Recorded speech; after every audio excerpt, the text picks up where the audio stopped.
All right, this is Emet Leadership Academy, and my name is Olatunji Shobodu, the founder and CEO of Emet Leadership Academy, and I'm the lead faculty this evening. The session today is another leadership masterclass, and today we're going to be focusing on the subject of hypocrisy. Hypocrisy. Specifically, our theme is haunted by hypocrisy. Haunted by hypocrisy. Um, and as they say, perhaps I need to provide some kind of, caveat emptor or something at the beginning. Um, I, I'd like to say that, this is a subject that can be touching. This is a subject that many people would rather not discuss. Um, I'd like to think that we don't have as many people as indicated that they will be attending this session this evening. Maybe we don't have them yet. Maybe they will be joining us later.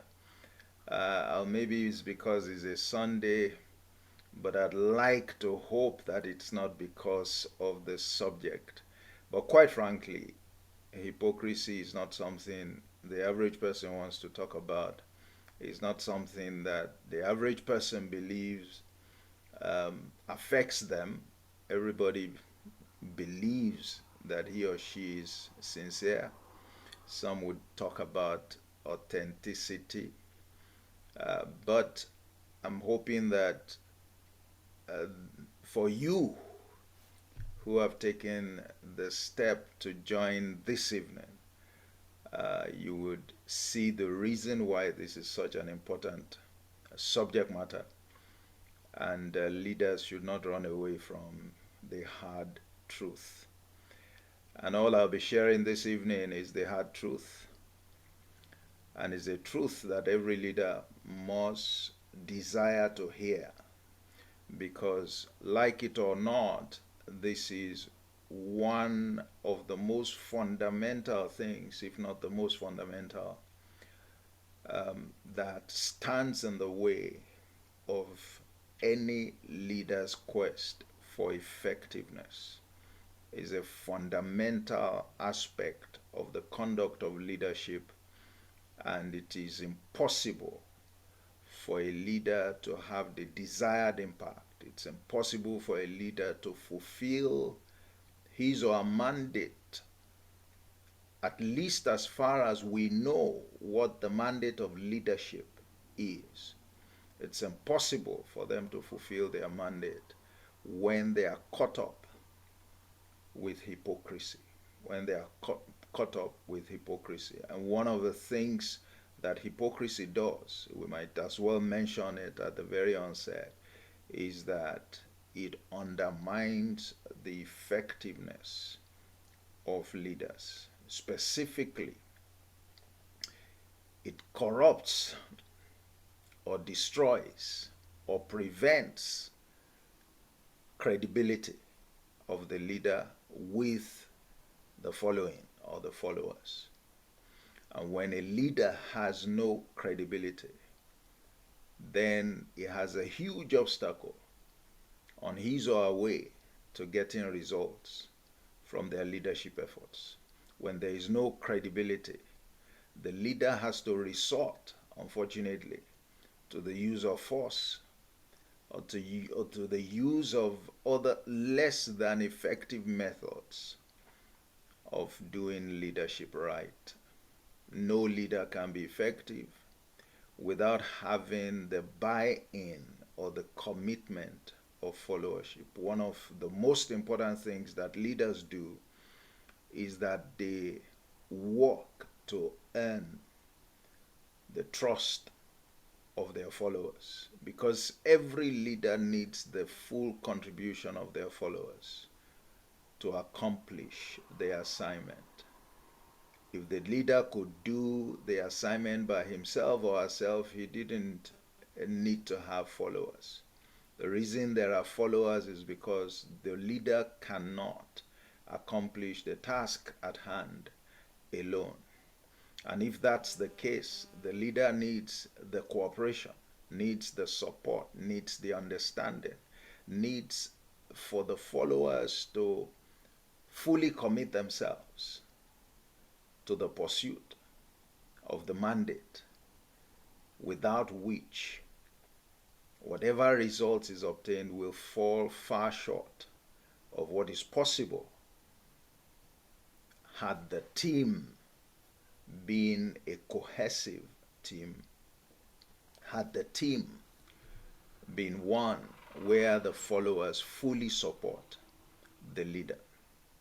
So that's where the subject of, hypocrisy comes in. As you must be aware, Emmet Leadership Academy, we are committed to nurturing leaders based on the truth of the Word of God.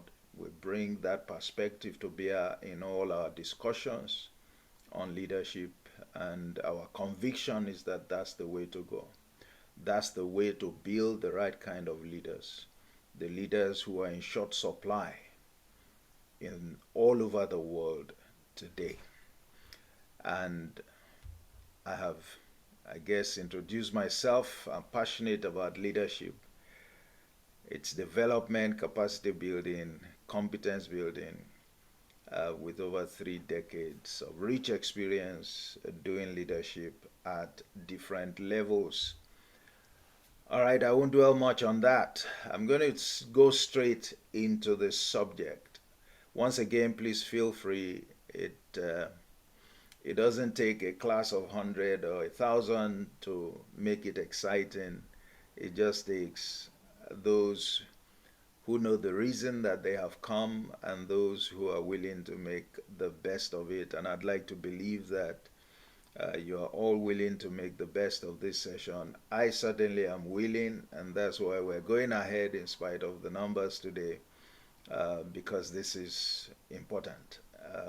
And it's important enough, to show respect to your good selves who have, chosen to attend. So I'm going to start, there will be about, 8 segments to this presentation. So I'll start right away talking about 2 kinds of leaders. And I want to start by asking you, even before you know the kind of leaders, that I'll be talking about, what kind of leader are you? What kind of leader are you? That's something that you want to think about. I always insist that at these sessions, the way you make maximum use of it, the way you gain maximum value is by putting yourself right on the line.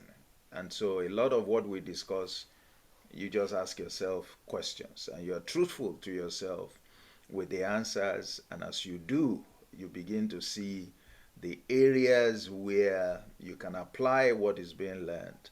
And I do guarantee that the moment you begin to do that, you begin to see results. Some of these things do not take forever to begin to experience the truth about them. So, what kind of leader are you? What kind of leader are you? You want to share that with the class? And I would help you to narrow down the options. There are only 2 kinds of leaders anywhere in the world. Only 2 kinds of leaders. There are good leaders and there are bad leaders. But I choose for our purpose to refer to bad leaders as hypocrites. So there are good leaders and there are hypocrites. Or there are good leaders and there are hypocrite leaders.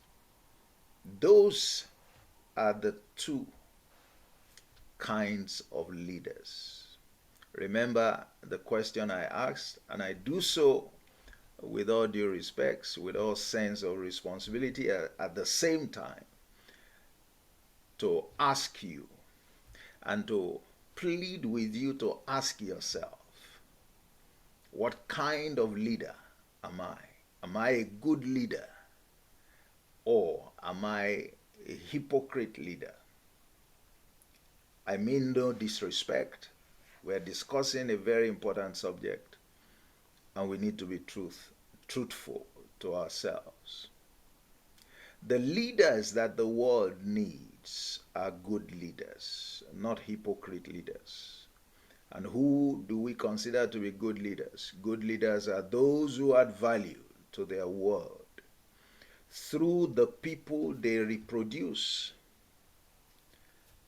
Through the people they reproduce. The way leaders add value is that they reproduce themselves in others. So they produce people. When leaders meet people, their followers, the followers are transformed into another man, another woman. All right? So leaders add value to their people. Specifically, they reproduce themselves in their people. Now, so those are good leaders. But there are also the leaders, I would argue, that the world often gets. The world needs good leaders, but more often than not, the world gets hypocrites as leaders. Hypocrites as leaders. And they're all over the place at different levels. Heads of countries, heads of companies, even heads of homes, heads of units in their offices. Hypocrites as leaders. And who are they? They destroy value in their world. Ironically, they do so by reproducing themselves, their hypocrisy in others. That's how. It's the same game. They reproduce themselves in others, but this time they don't reproduce the good. They reproduce, because they don't carry good, they reproduce the hypocrisy in them, in others.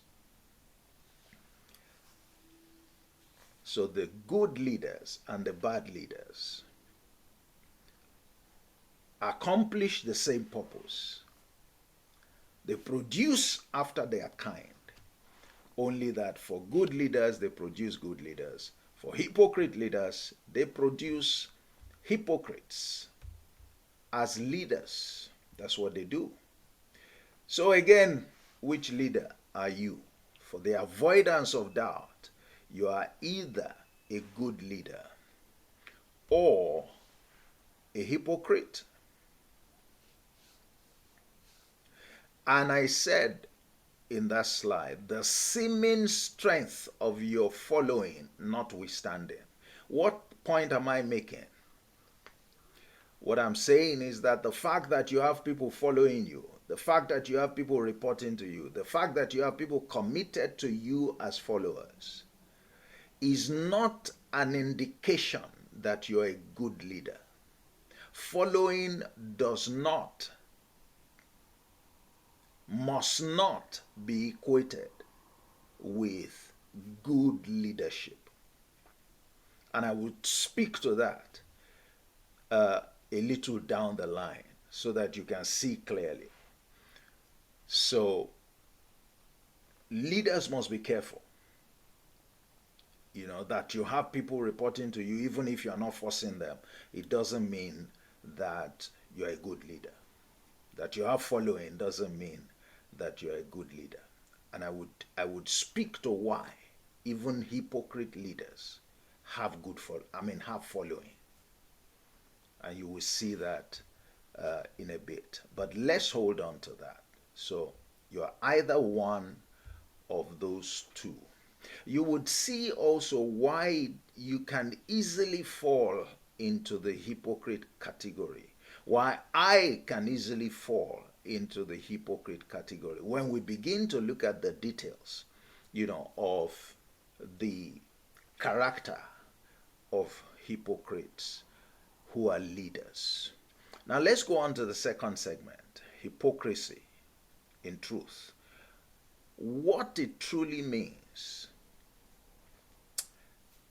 put against what we mean when we talk about hypocrisy.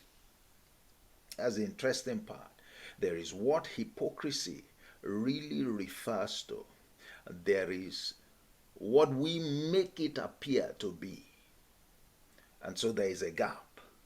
And unfortunately, when that happens, we again only succeed to undermine ourselves. We succeed only to undermine ourselves. Let me ask at this point, I haven't seen anything in the chat yet, or perhaps you want to contribute directly. What's your own definition of hypocrisy? Hypocrisy, just, even without making reference to leadership. And if you want to make reference to leadership, please go ahead and do that. Do we have somebody who wants to contribute? Or you would, post your contribution on the chat? Please, can you do that? For those of us who are in today, can you do that? Let's make the best of, our time together, and still benefit from, each other. What does hypocrisy mean to you? Can we do that quickly? What does hypocrisy mean to you? Do I have people in the class, or I'm just seeing names? Please confirm to me if you are there. Say something, type something, whatever you prefer. You may raise your hand as well. I want to get a sense. I want to be sure that I'm not alone in the class. Otherwise, perhaps, I should just shut down. All right, so I can see a contribution. All right, Jerry, you're welcome. Good evening. We have been talking hypocrisy of leadership. We're still in the very early stages, so you've joined on time. All right, so Jerry, what does it mean? Thanks, Chiso. Thanks for, showing up. Thank you very much. It's always good to have you in the sessions, and thank you for your contributions. Okay, so yes, Chiso has kicked off, let others in the class join. Hypocrisy, you say one thing and you do another. You say one thing and you do another. That's hypocrisy, from Chiso's perspective. That's our contribution. All right, who else is out there who wants to say what's your own idea? If you agree with Chiso, you can just say you agree. If you want to express a different view, please go ahead and do that. I want that to happen before I unveil my own perspective of what hypocrisy means. So I'm hearing what we mean when we talk about hypocrisy. That's one of the things that Chiso has expressed. This is one of the things we mean. When we talk about hypocrisy, we're talking about somebody who says one thing, but who does something completely different from what they have said. So there's a gap between the speak and the action. That's the implication of what Chiso has said. All right, are we having other contributions, or we just have spectators in the house? I'm sure we don't have spectators in the house. Please be encouraged. Feel free. We want to hear from you. We want to hear from you. You have come this far. You have sacrificed your Sunday, to be in the class. All right, let's have your point of view. Jerry, what's your point of view on this subject? What to you is hypocrisy? Yeah, great. Thank you. I see hypocrisy in leadership as leaders making demands from those they lead of things that they are not willing, able to do, and yet criticize them for not meeting up to those demands or expectations. Great, great. So part of what you have expressed covers what we heard from Chiso, which is the fact that they make demands from those they lead, demands that they are not willing to, you know, oblige themselves.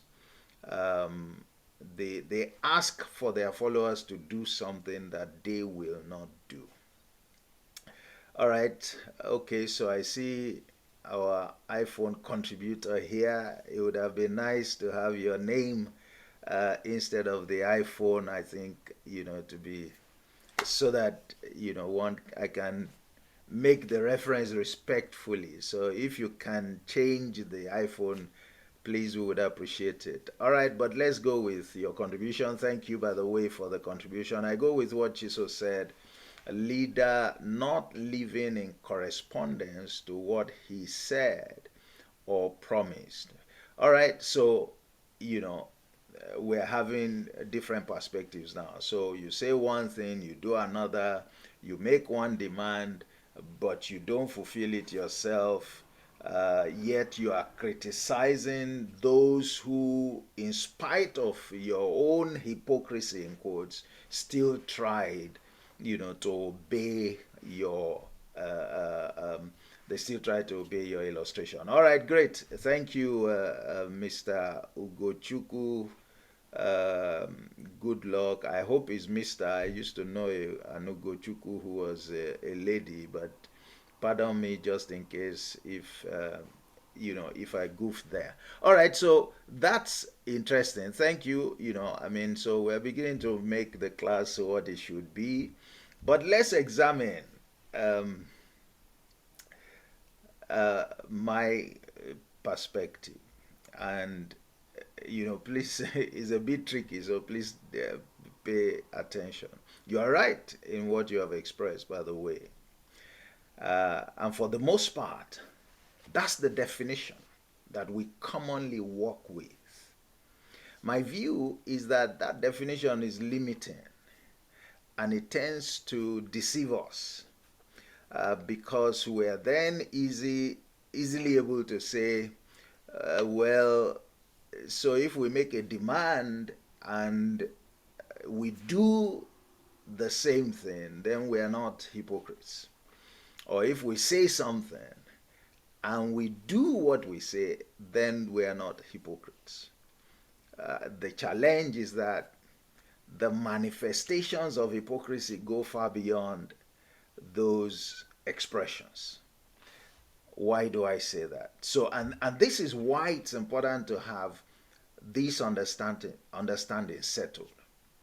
I share with you, some of the more formal definitions that support the positions that you have expressed variously.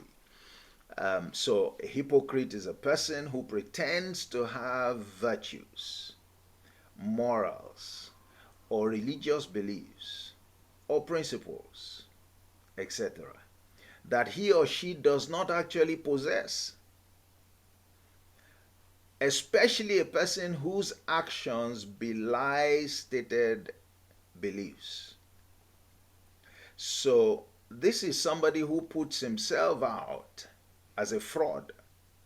Is a fraud because the person presents himself or herself to be what they are not. You say they are pretenders. Hypocrites are pretenders. As far as this definition goes, as long as you pretend to be what you are not, you are a hypocrite. Whether it's in action, whether it's in verbal, however you project yourself or present yourself to be what you are not, we're told that that person is to be regarded as a hypocrite. and especially those whose actions are at variance with what they said that they believe. That's the point that Chiso drew attention to. They say one thing in terms of this is what I believe, and they are doing something else. And they are doing something else. Let's look at, another perspective.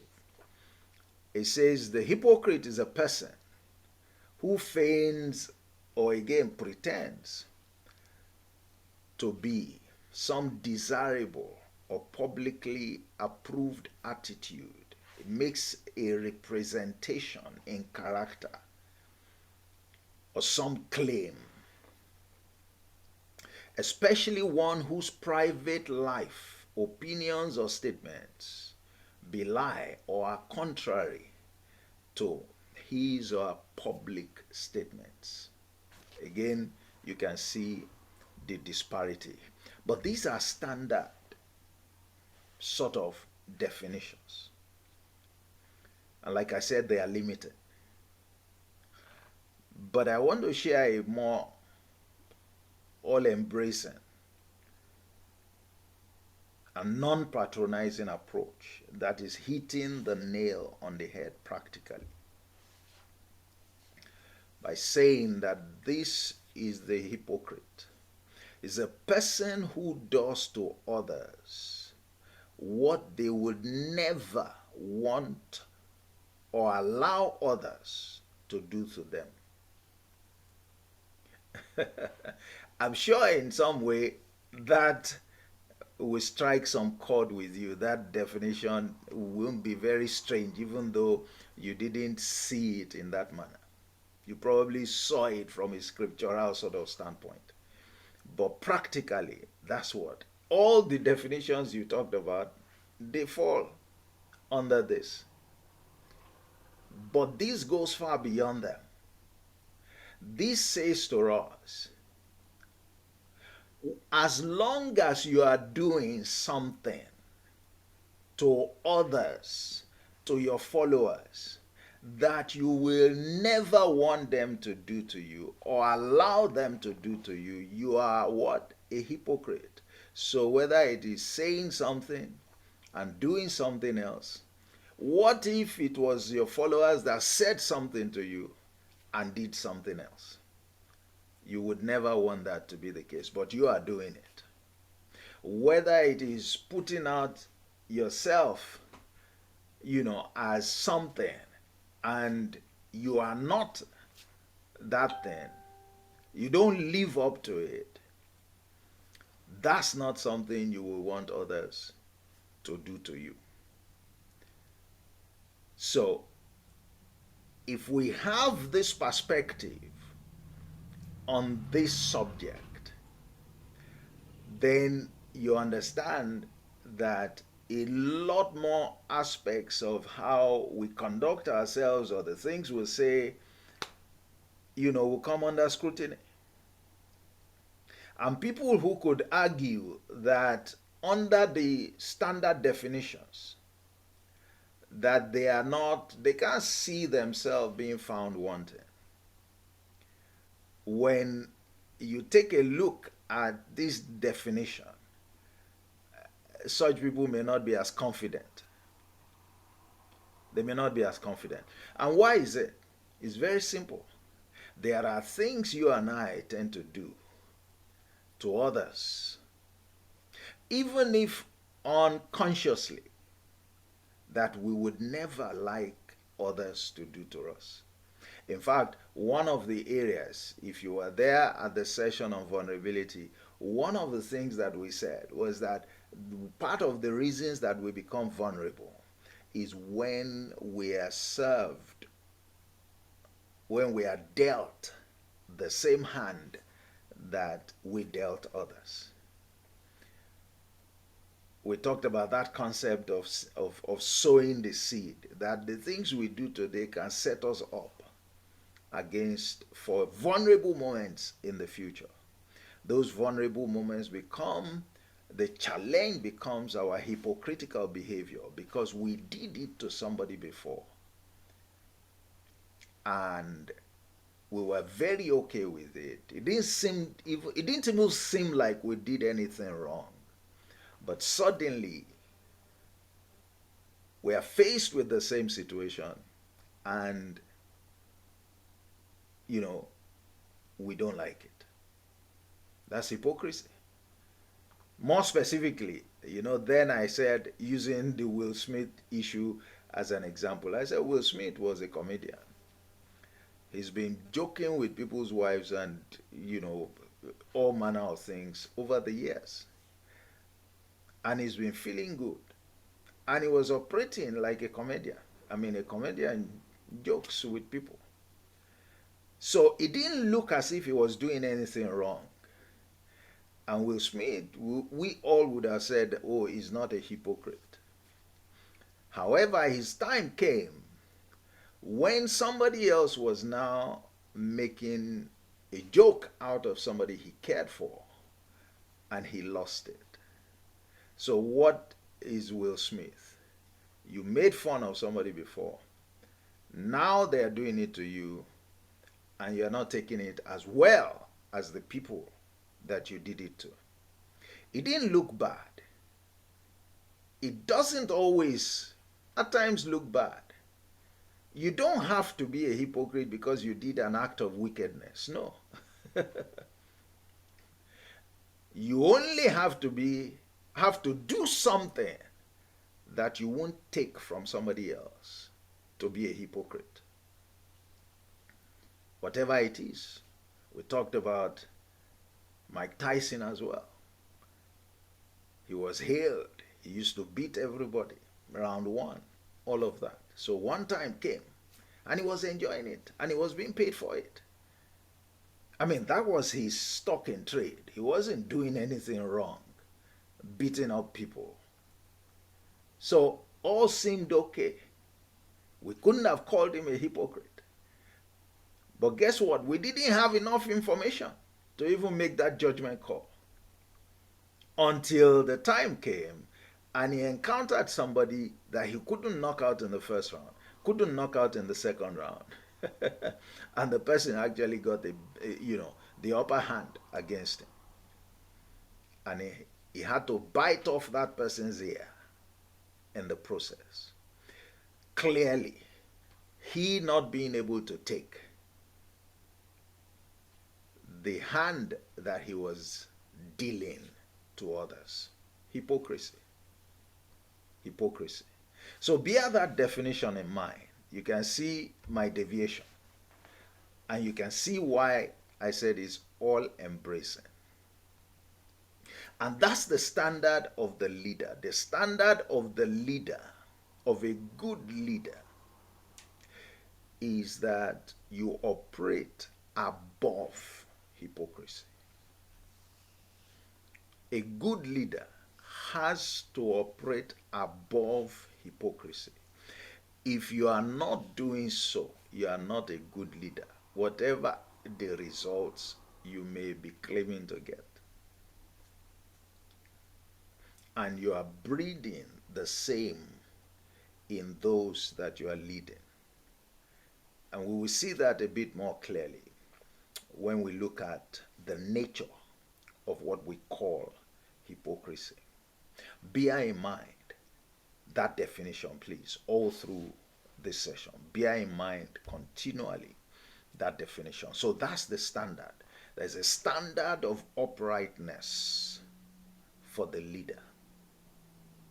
Except and unless the uprightness or the forthrightness of the leader operates above the benchmark of hypocrisy, the efforts of the leader offers no hope. It offers no future to followers and to the leader himself, by the way. And to the leader himself, by the way. And one of the easy ways to look at that is, the consequences of those gentlemen that we mentioned, Smith and Tyson, not being able to rise above, the consequences of not being able to take hold at their vulnerable moments, which is losses of different kinds. And that is the huge challenge of the leader. It is to live or to operate above hypocrisy. To operate above hypocrisy. Put differently, precisely in the context of that definition, it is to do to others exactly how they would like others to do to them. That's the standard. It's a huge challenge. It's not something very easy to do. It's easy to specify it, but that's where the easy part ends. It's not easy to do, as we would find out. Again, if we refer to the examples I've been using, those guys had forgotten that they had done some of those things to others until their situation came. So from that point of view, you see that it's difficult to beat your chest and say that, you are doing okay, because you haven't confronted situations, that sort of showed the real you. The real Will Smith was shown. The real Mike Tyson was shown. Many other leaders, who they truly are reflected in how they respond when the tables are turned. That's when the hypocrisy of such leaders become obvious. It's a huge challenge. It's a great benchmark. It is scary because the hypocrisy doesn't often appear immediately, but over time it becomes apparent. It becomes obvious. And those who thought they were credible leaders now discover that they have been hypocrites all the while. So look at the perspective also, just to add more flesh to the hugeness of the challenge of living above hypocrisy. And I said here, it is too easy to walk in hypocrisy. Why? Because talk is cheap. Number one, talk is cheap. It's easy to say, no, if it were me, I would never do that. No, I can't. I mean, you must have had, perhaps subordinates who would have told you, who complained about maybe what you did, and would have sworn that if they were in your shoes, they would never have done that. But even before getting to your shoes, somewhere down the line, they are seen already, running afoul of the same things that they swore to do, of the same things that they were criticizing you, for. Hypocrisy. But when they did, they really thought that they could. They really thought that they could be better than you. They could do things differently.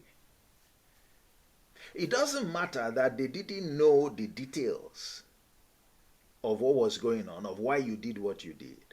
It was that they put themselves out. They reacted in a manner as to suggest that irrespective of the circumstance, since they didn't take note of the circumstance, that they couldn't do what you did.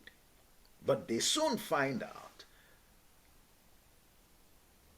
confronted with the same circumstance as you were confronted with, that, they are doing the same or probably even worse than what they criticized you for.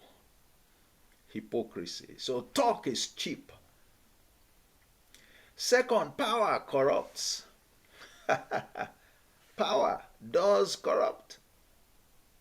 There are things that you didn't do when you were an assistant manager. When you became the senior manager, you began to manifest some things. Why? Because you were now more powerful. Because now you could give instructions and nobody dared to look at you in the eyes. So your power became a source of corruption, and it began to change who you are. So you become a hypocrite because you couldn't handle power. So the things that you did before, now people are doing it to you, and you are reacting. What's the difference? Power. It was okay when you didn't have power. But when you have power and chips have grown on your shoulders, here you are, not being able to accommodate the excesses of some others or the goofs of some others. Pride is real. That's another source of problems.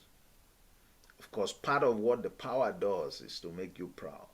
But there are other things that make people proud other than power, other than money. Whenever you are more endowed than the average person, it can be your source of pride. Pride is not limited to pride is just you being singled out, as different. All right? To create a false sense, of who you truly are, of how important you are, and then you begin to carry your shoulders high. And so again, the things that were okay that you could take before, you can no longer take them. And then you become a hypocrite.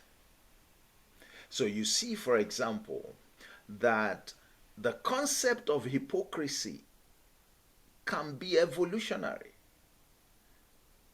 You may not have been a hypocrite 2 years ago, but things have taken place in the last 2 years. Now you are a hypocrite. Because what we knew you to stand for has changed. You no longer stand for that because things have happened. And then, of course, there is the class of those who've always been hypocrites, because they are never known to be able to stand for something. They are consistently inconsistent. Love is cold. That's another thing.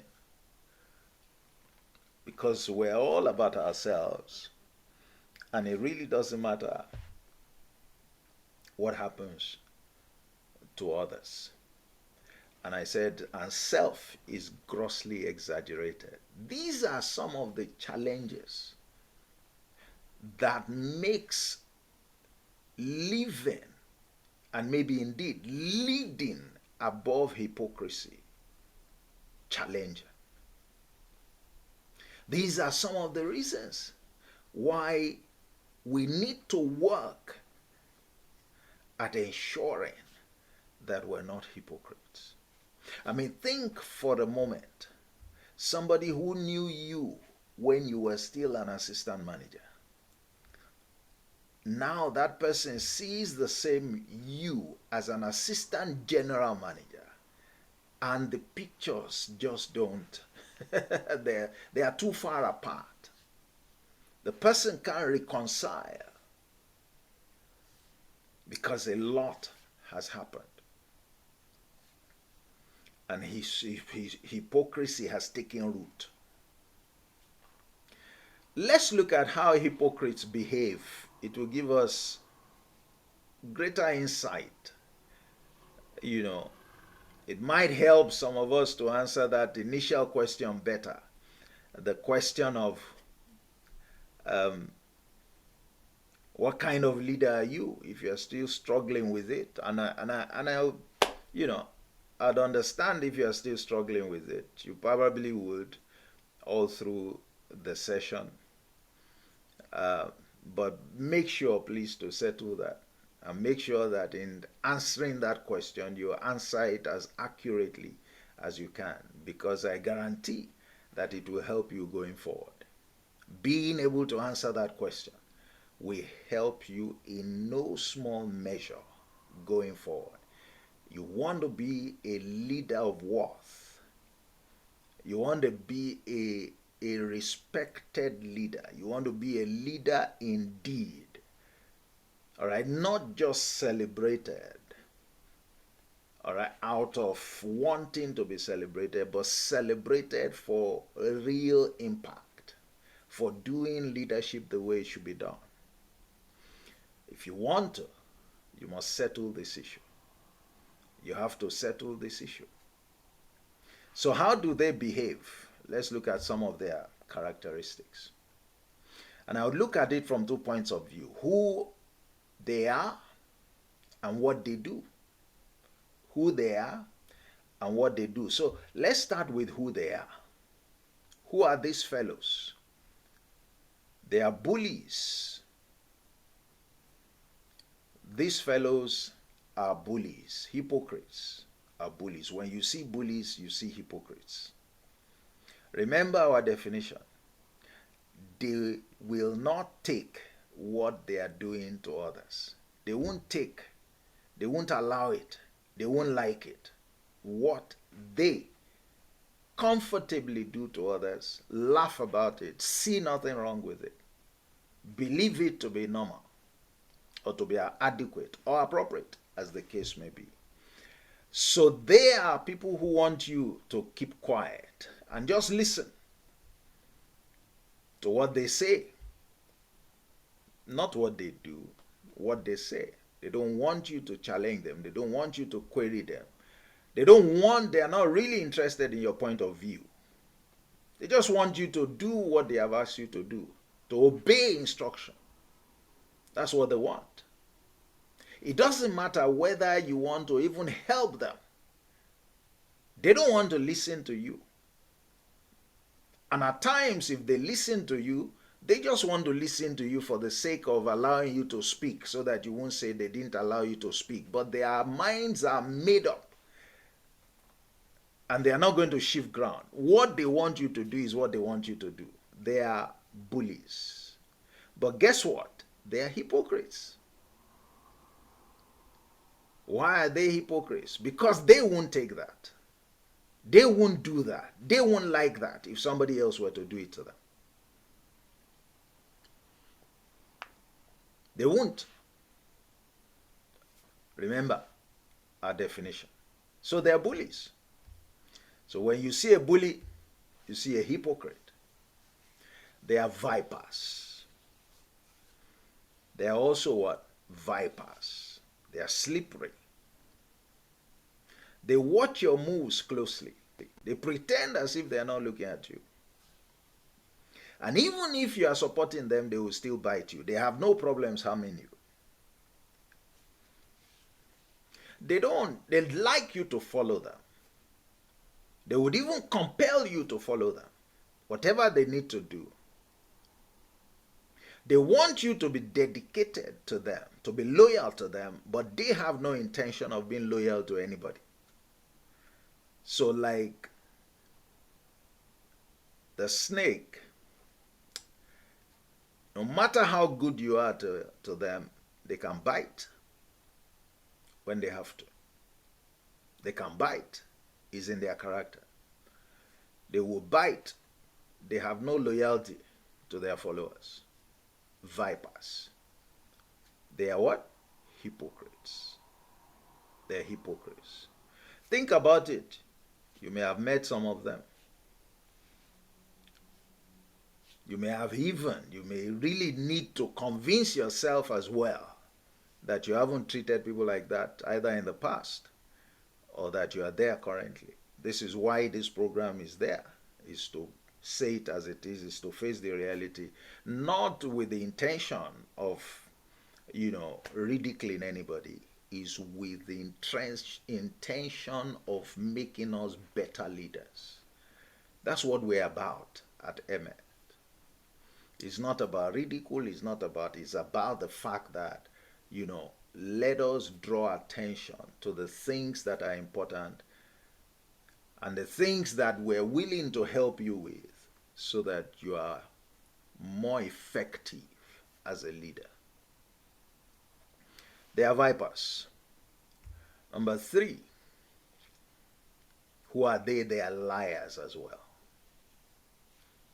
They are liars. And one of the ways that you see them to be liars is that, you see, hypocrites are people, they hang on to the letter of policy, not to the spirit of policy. So they misrepresent even policy itself, as though it is so cast in stone, even when it doesn't make sense. They are not willing to recognize that and to take steps to make a change.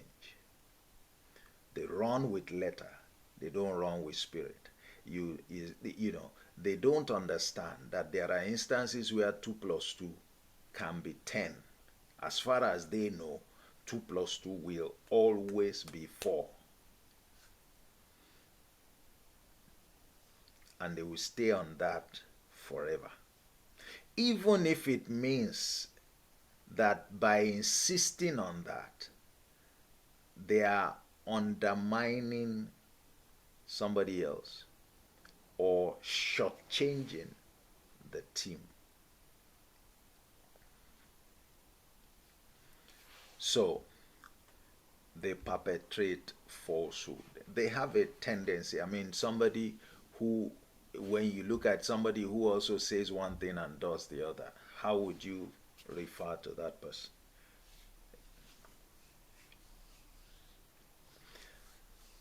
When you look at our definition, the same thing will still apply. One of the conclusions you will reach is that the person is a liar. They are spies. Why?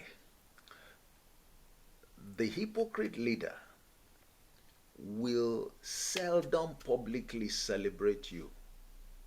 They are more interested in when you don't do something right than when you do it right. I think it was Ken Blanchard, who wrote a book, Gotcha, that talks about the leaders who are just looking, they are quick to spot when you make a mistake and they come down heavily on you. But when they see you do great things, they don't have the humility to celebrate. They are not joyful to celebrate. They don't publicize your achievements as a follower as much as they like to publicize your goofs, no matter how insignificant your goof may be. So they are spies. They are watching out. You think they are not looking.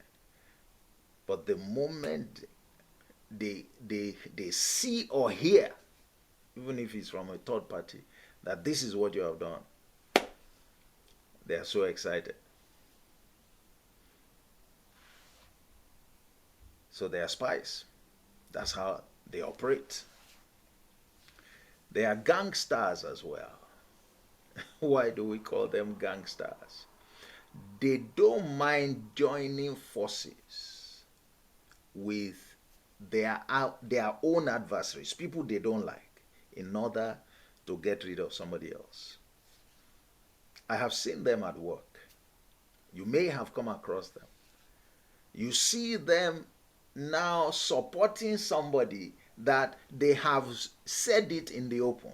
Everybody knows that these two people are not friends. They don't get along well. But because they need to deal with somebody, they will put those misgivings about the other person aside and conspire. They'd have no qualms doing that. After that is done, the whole thing can, go back to the way it was. But that's who they are. It's all about what they want. Yet, they can't stand somebody else doing that to them. Gangsters. They are traps as well. One of the way they are traps is that those who walk with them, those who are sold out to them, those who are their followers, if you hang around them for any appreciable amount of time, you are going to become like them. And hypocrisy is a trap. It takes a bit to wash yourself out of it. It's like falling into a ditch. When you get caught up or entangled with a hypocrite leader, you are falling virtually or literally into a ditch, or figuratively into a ditch. And it's very difficult to get out. It's a trap. Hypocrisy is a trap. It's difficult to get out of it. They are viruses. I couldn't help but think about them in the sense of COVID. They are like COVID. They easily infect others. Please, if you have stayed, I'm going to say something sometime shortly, but if you have stayed around a hypocrite leader, you know yourself that this leader is a hypocrite. If you didn't know then, and you know now, because of this definition, this expanded definition that I have given, then you need to re-examine yourself very well, because chances are that you've been infected by that conduct without you knowing. And you know, COVID is very infectious. And unfortunately, as the world is settling down to take COVID as if it's a standard, it hasn't gone, but we are not as mindful of it as we were 2 years ago, even a year ago, even 6 months ago. We are beginning to take it as normal. And that's how we have taken hypocrisy of leaders as normal. It's a virus. And it's moving from one leader to the other. And many of today's leaders that you and I think or may have rated highly, by the time you are done with this session, if you don't, you will even be wondering where you are, because I guarantee that there will be aspects of the way you do leadership that requires a review just to get out of this. But look, if you can deal with it, you will be the better for it. That's all I know. That's all I know. The struggles with leadership, a huge part of it, will be done away with if you get out of the hypocrisy garb. For those who are just joining us, I welcome you. We have gone a bit, but I think you will be able to flow with us as we move along. I did issue a warning at the onset that please don't take offense. There is nothing in this session that is personal, but the subject of hypocrisy, can make people feel somewhat. I'm not speaking to anybody. Everything I say here applies to me as well. I'm simply sharing, my insight on the subject matter, one that distinguishes good leaders from others. We said at the beginning, there are only two kinds of leaders. There are good leaders and there are hypocrites. And hypocrites are bad leaders. They're very bad leaders. And I ask the question, which one are you? And I'm hoping that each one will be able to answer that question either during the session or by the close of the session. And wherever you end up, and sincerely so, please, you then decide what you need to do to make adjustments. And so we've been looking at hypocrisy, what it means. For us, what does it mean? And we've considered an expanded definition, what I call the real definition And so we've been looking at, how to identify hypocrite leaders. First of all, talking about who they are, and shortly I will be talking about what they do. Politicians are hypocrite leaders, many of them.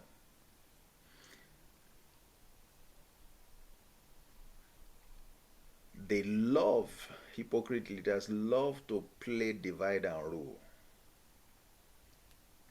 as a means of retaining control over their teams. They want to be in charge.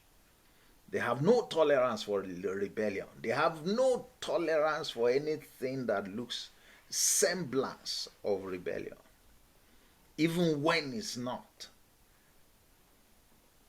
They can point accusing fingers. They can accuse other people that they are not performing. They are not good leaders. But they can't stand somebody, doing that to them. So they operate by pitching heads against themselves. They divide their teams and pitch them against themselves. Hypocrite leaders are the ones in charge when there are people in your team who go behind the back to whisper things to them about what one person or the other is doing. When you have a leader who is doing that, that's a hypocrite leader. And that kind of thing doesn't happen under good leaders. Good leaders have no time for things like that. They don't encourage it. In fact, if you are a team member and you play that kind of card, you are done. They make it very clear to you that this is not the place for it. I am not for it. But not hypocrite leaders. Hypocrite leaders, they fan the embers of it. They promote it. That's how they operate, because that's what gives them, in their view, control over what is going on, over their team. They are the ones that want to have their ear to the ground. And you can't easily do that, except you make some people feel like they are your favorites, and others are not. And you make the same others feel like they are your favorites. These other ones are not. That way, you have divided the team in order to be able to rule them, to control them. Hypocrite leaders are politicians. And I'm hoping that some of us don't do that. And we do that the moment you encourage people to come and be giving you feedback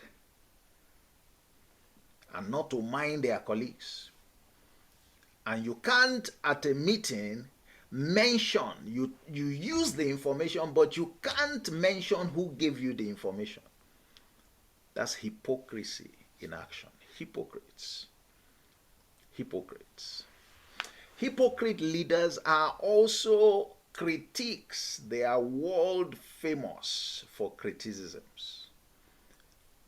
They are quick when they listen to you. They are not listening to you to understand what you are saying. They are listening to you so that they can pick what is not right and then use it to complain, to criticize you.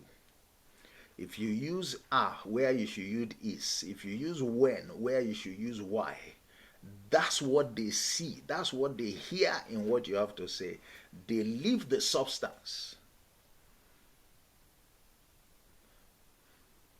When they hear ideas from people, they don't want to celebrate the ideas. They are looking for how to puncture the idea. Why? Because their mentality, their mindset is just to play down what is coming from anybody else except themselves. So they are the only ones who are right. They are the only ones who don't make mistakes. And they don't take kindly to others criticizing them. They don't. They frown at it, but let somebody else.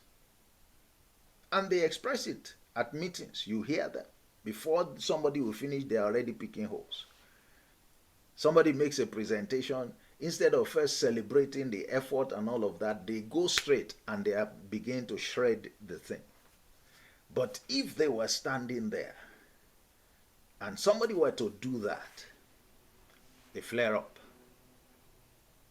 They become uncomfortable. They react. They accuse the people. Something they cannot take.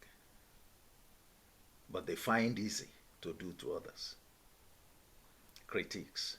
So you can see, and I'm sure that each of us would have come across people in these categories. They are all over the place. They are all over the place. What do? Let's look at what they do. What do? Number one, they just go through the motions. There are people who go through the motions. The hypocrite leader will stay in the office. He can close in the office at 9 p.m. It will give you the impression that he's staying late to work, but it's a lie. He's not doing anything relating to work. Maybe he has since stopped working from 6 p.m. or 7. But he's deliberate. Hypocrite leaders are the one who know that their bosses have not gone home. So they are not going to go home until the boss has gone home. And they will be sitting down there. They don't have anything to do, but they want the boss to believe that they are working hard, that they are committed to their job. And so they just hang in there. Hypocrites. They go through the motions, pretending to be working hard, pretending to be doing something, whereas they are doing nothing. But all they are doing it for is so that the boss can think highly of them and lowly of their colleagues, if they have any colleagues around. That's how they operate. They also have no plans. They are messengers of doom. They have no plans for anybody except themselves.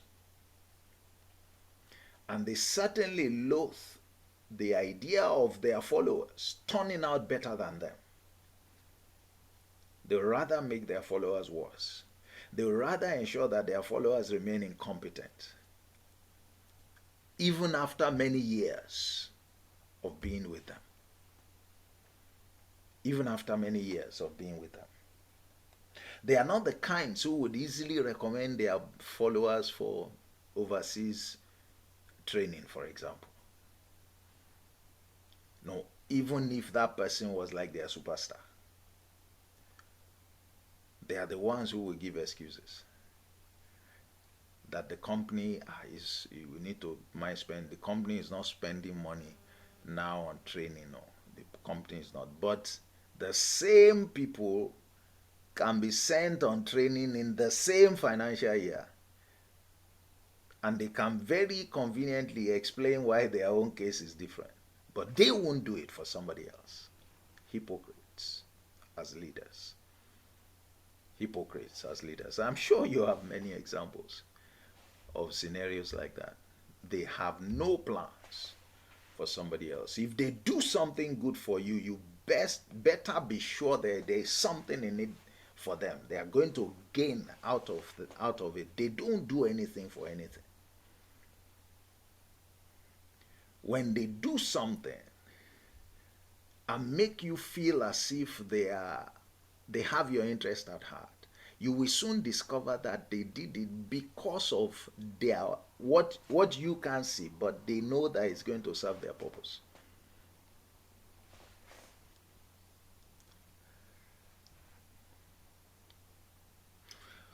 They also the hypocrite leaders are convenience workers, in inverted commas. They are not heavy lifters. You won't find them in the trenches. They do the minutest of things in the team, carrying themselves as the ones who are in charge. But they will put the burden of the real work of the team on everybody else.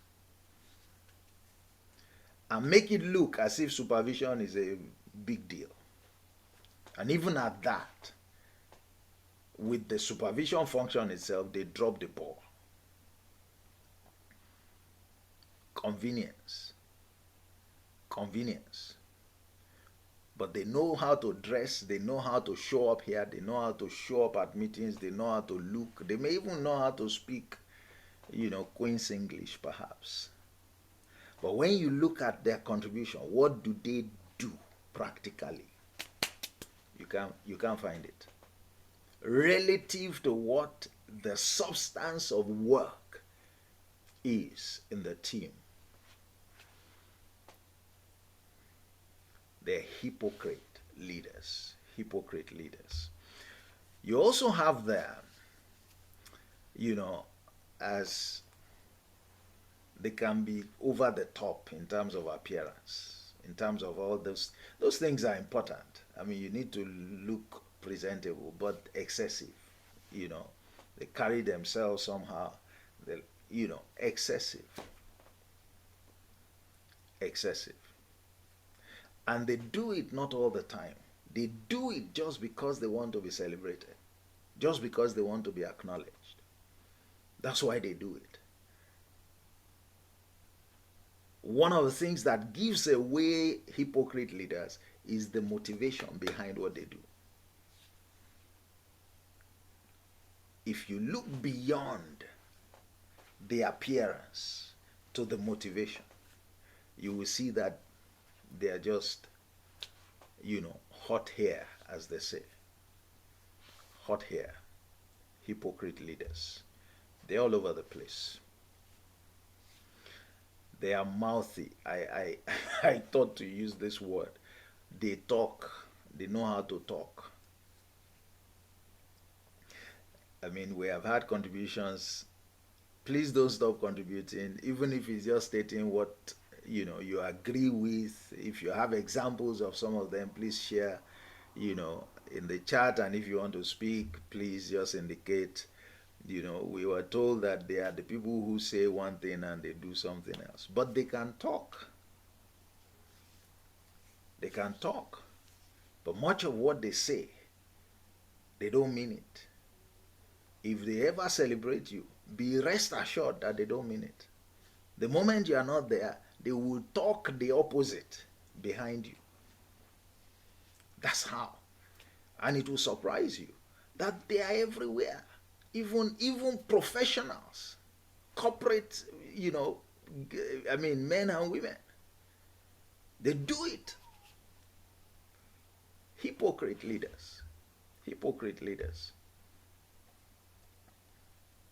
They easily get offended. I think we've mentioned that variously. When you don't acknowledge them, when you don't celebrate them, when you don't give them attention, when you don't agree with their point of view, they get offended.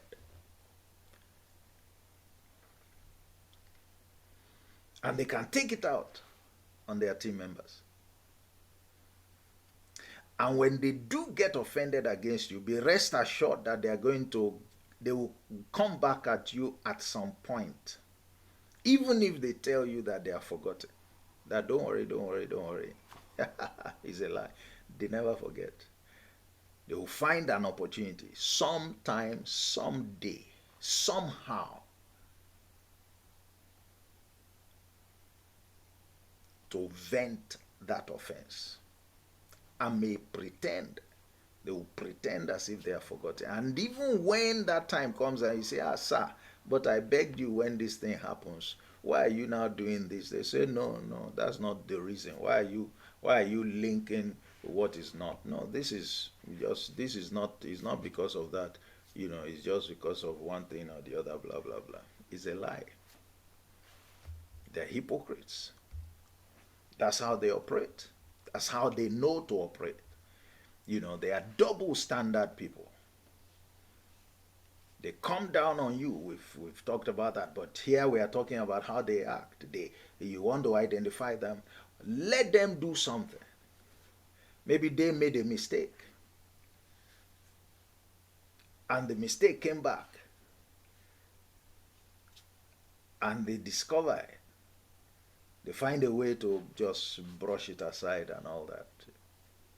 or maybe even get their team members to sort out the issue. But let their team member be the one that made the same mistake. You will see the difference in how they will react. They'll make it look as if, the heavens have come down. Double standards, hypocritical behavior. They are not forgiven as well. They are not forgiven. I think I've mentioned that, as part of.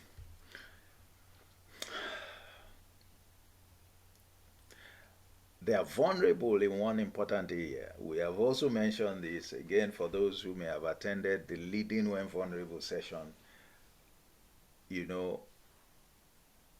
When they do things, they fear that they will be paid back in their own coins. They are not the kinds, even though they advocate, all right, giving Caesar what is Caesar's, they often don't abide by it. They are afraid because the Caesar that they gave, they know that is not a Caesar to be proud of.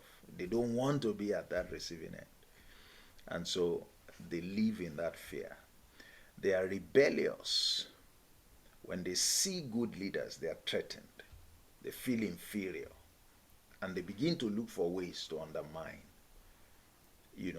such people. When they're in a meeting and they see that, it's not one of those meetings where they will be the only one talking. They will be the only ones people are clapping for. They will be the only ones making contributions, that make sense.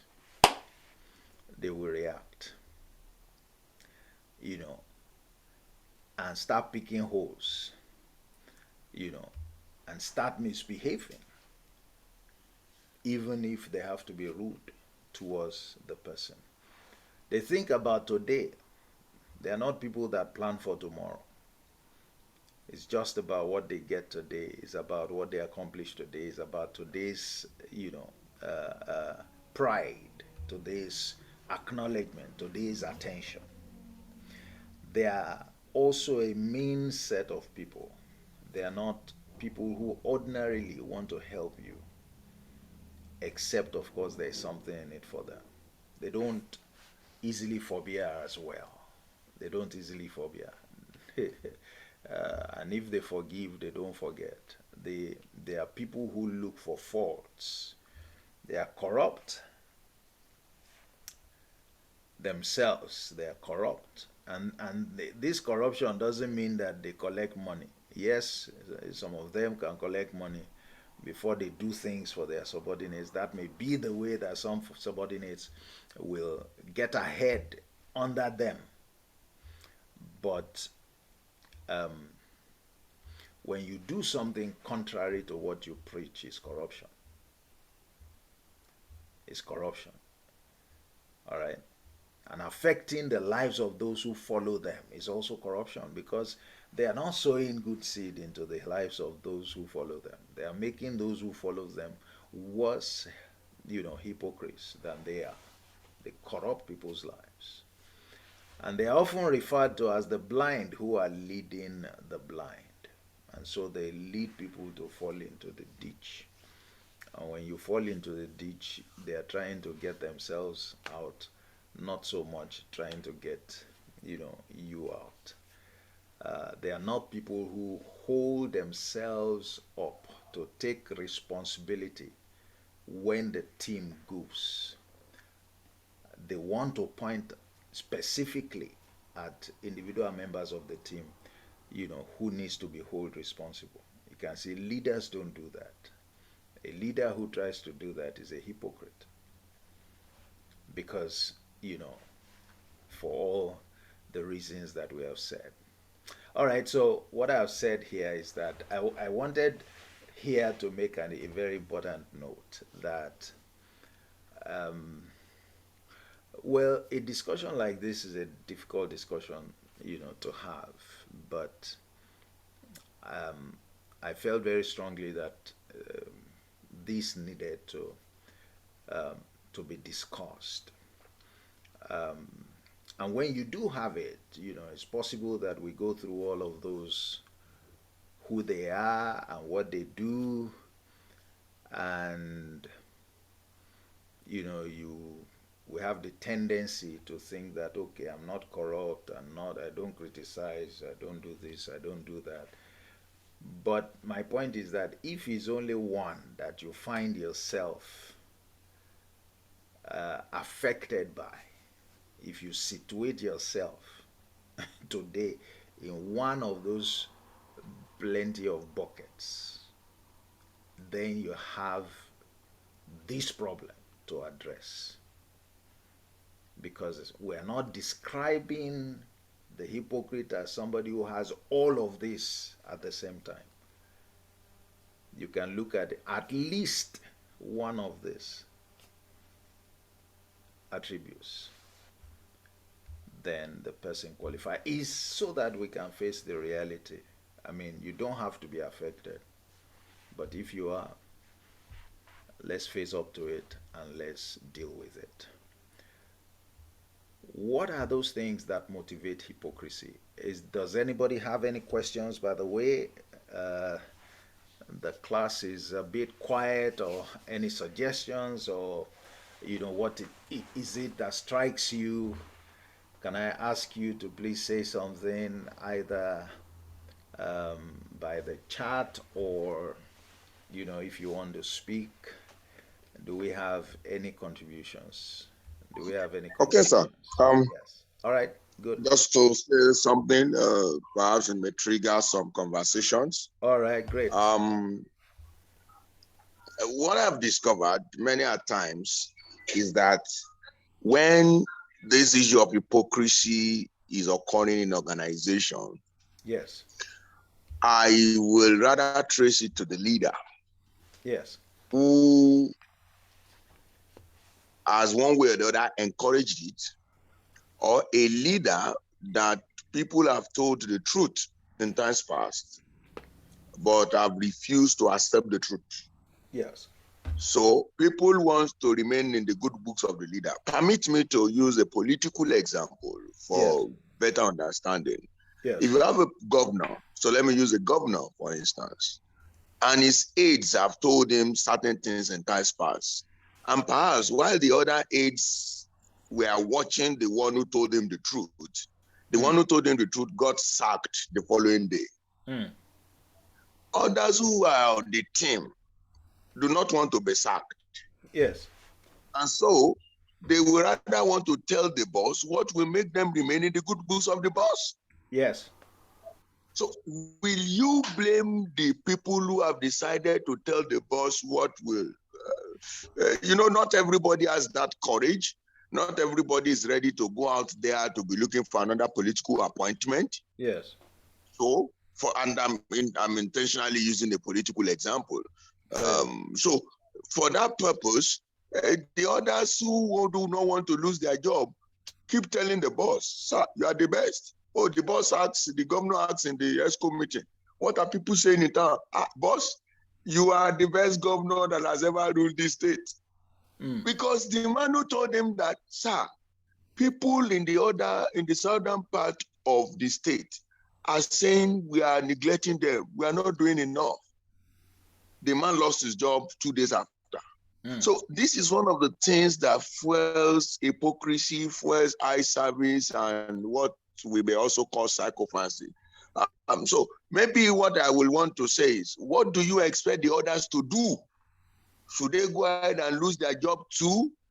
What is the way out? Thank you, sir. Thank you very much, Mr. Dada. Thank you. All right. Do I have any other contribution? Let's thank you for, belling the cat, as it were. Do we have any other contribution? Does anybody else wants to speak? Would you want to respond to what has been said before I, add my own comments? Or you want to do that through the chat? Please go ahead. Is anybody there who would like to add a voice to what has been said? All right. Like I said, be encouraged. Please, you have already given up your time to be here, so let's make the best of it while we're here. I see a number of people have joined us, who would like to add voice to what has been said. All right, Mr. Dada, thank you very much. Now, first of all, we are talking about leaders. So, the hypocrisy is at the level of the leadership. But part of what we have said is that hypocrite leaders will produce hypocrites as, emerging leaders. Leaders reproduce after their kind. And so this is what you are simply showing. Those who decide, let's forget whatever the reason is that they decided um, to tell the leader what he wants to hear or what she wants to hear. The reason notwithstanding, what is happening is that they are already becoming hypocrites themselves. Why are they hypocrites? Because they are saying things that they don't believe. And you see, one of the definition that I put before us to put the issue of hypocrisy in proper context, in reality, is anyone who does something that they would not like others to do to them is a hypocrite. So even the follower, you will feel for the follower. But what is happening to the follower is that the follower is having to become something else, or perhaps is having to become like the boss. Because the problem with the boss is that, or the leader, is that the leader doesn't want to hear the truth. Yet, the leader doesn't want people to lie to him. He doesn't want to hear the truth from his people. But he also would not want, to be lied to. He doesn't believe that what the people are saying is a lie, by the way. Such people don't even see it as psychophancy. All right? Because that's what they want to hear. And they revel in it. They like it. Okay? So, but what the problem is that he's already conditioning his followers into the life of hypocrisy. All right? That's the problem. That's the problem. And so if those people hung around him for a while, even they, when they get into leadership positions, will not be able to get out of that mold. They won't be able to get out of that mold. They have seen it play out. They have seen how, another leader used it. And the leader could have used it effectively. Okay? So, and you can see there is something here that Chiso says, I think there's a political way you can tell the governor the truth. If he is smart, he will get it. I agree with that. The caveat I would add to that is that that kind of response or political way has a time limit. What do I mean? If you have been working with that political figure for 5 years, for 4 years, that's not the time you want to start telling him in the political way, because you have already missed out the opportunity. Because there must have been things to tell him in the first year. There must have been things to tell him in the second year. So what have you been doing all the while? The best time to start making this kind of response is when your relationship is still relatively new. Because at that point, you can push back the attempt of the leader to turn you into a hypocrite. I said somewhere, hopefully we will see that slide in a bit, that if you have stayed a bit, for a reasonable amount of time with a hypocrite as leader, you should examine yourself, because you are probably already one. Why? because hypocrisy is infectious. Partly for the reason that, I mean, Mr. Dada mentioned. It is the symptom that you are seeing when you begin to say, I don't want to lose my job. So let me just flow along with them. Okay, but you start flowing along with them the first year, the second year, the third year. By the time you are getting out to run on your own, you won't suddenly become clean. It will not happen. You will continue in that mold because that's what you have been groomed to become. If you weren't, you wouldn't have the basis. You won't stay. Like I said, forget the reason for staying. The consequence of your staying will remain the same.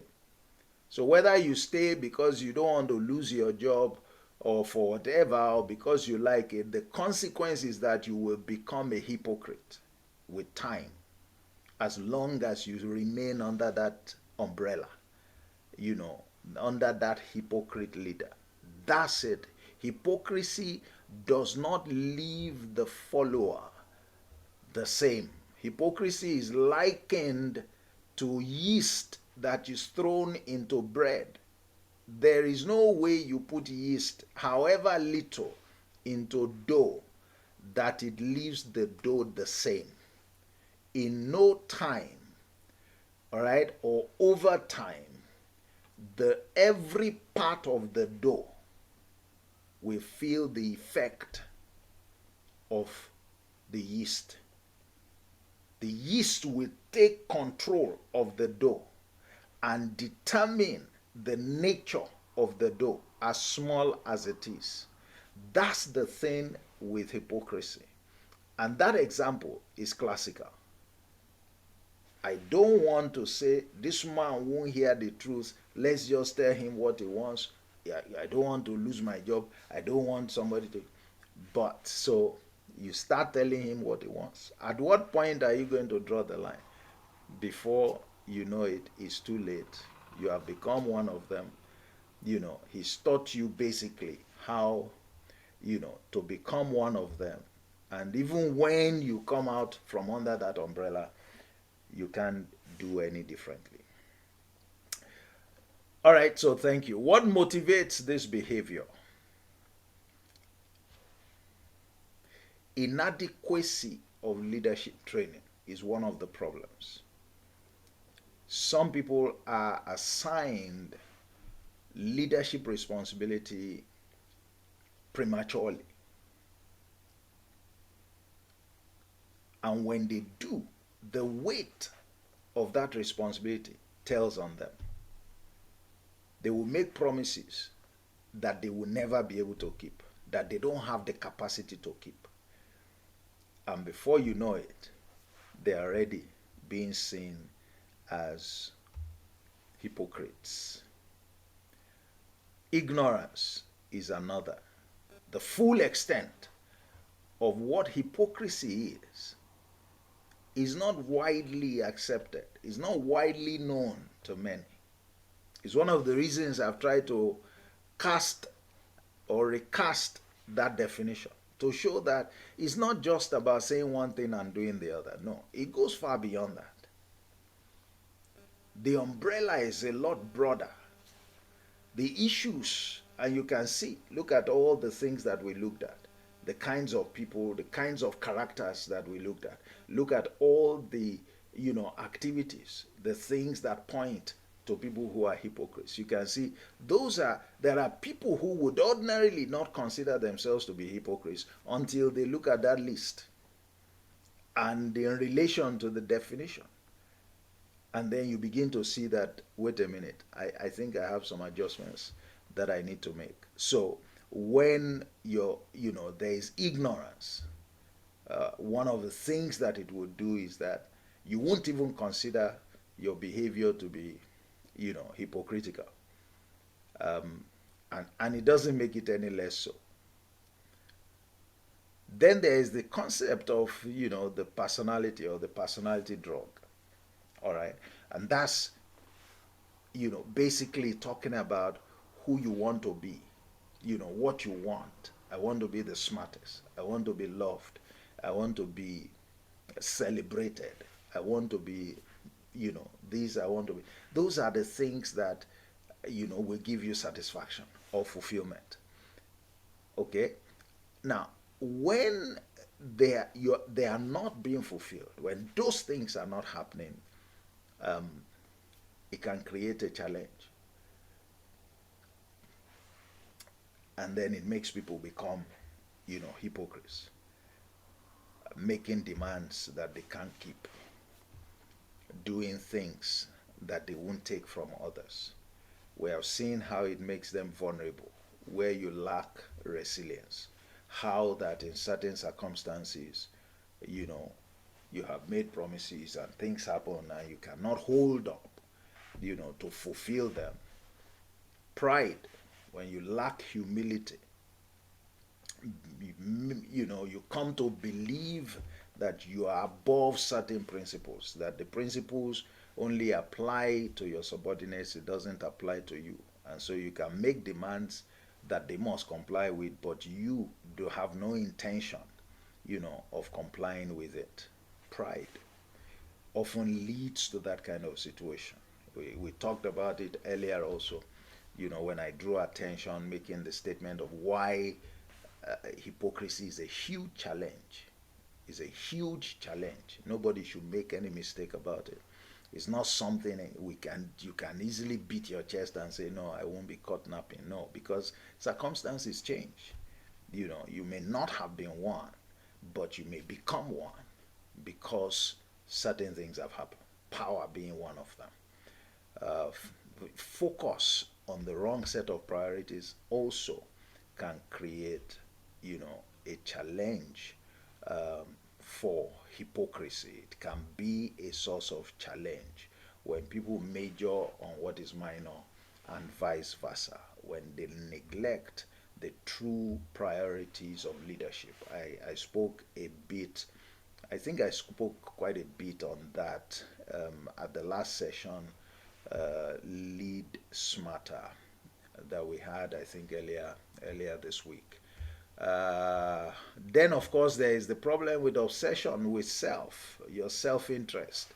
Once all you see is yourself and what you want and not what others see, um, it is a motivation for hypocrisy. It fuels hypocrisy.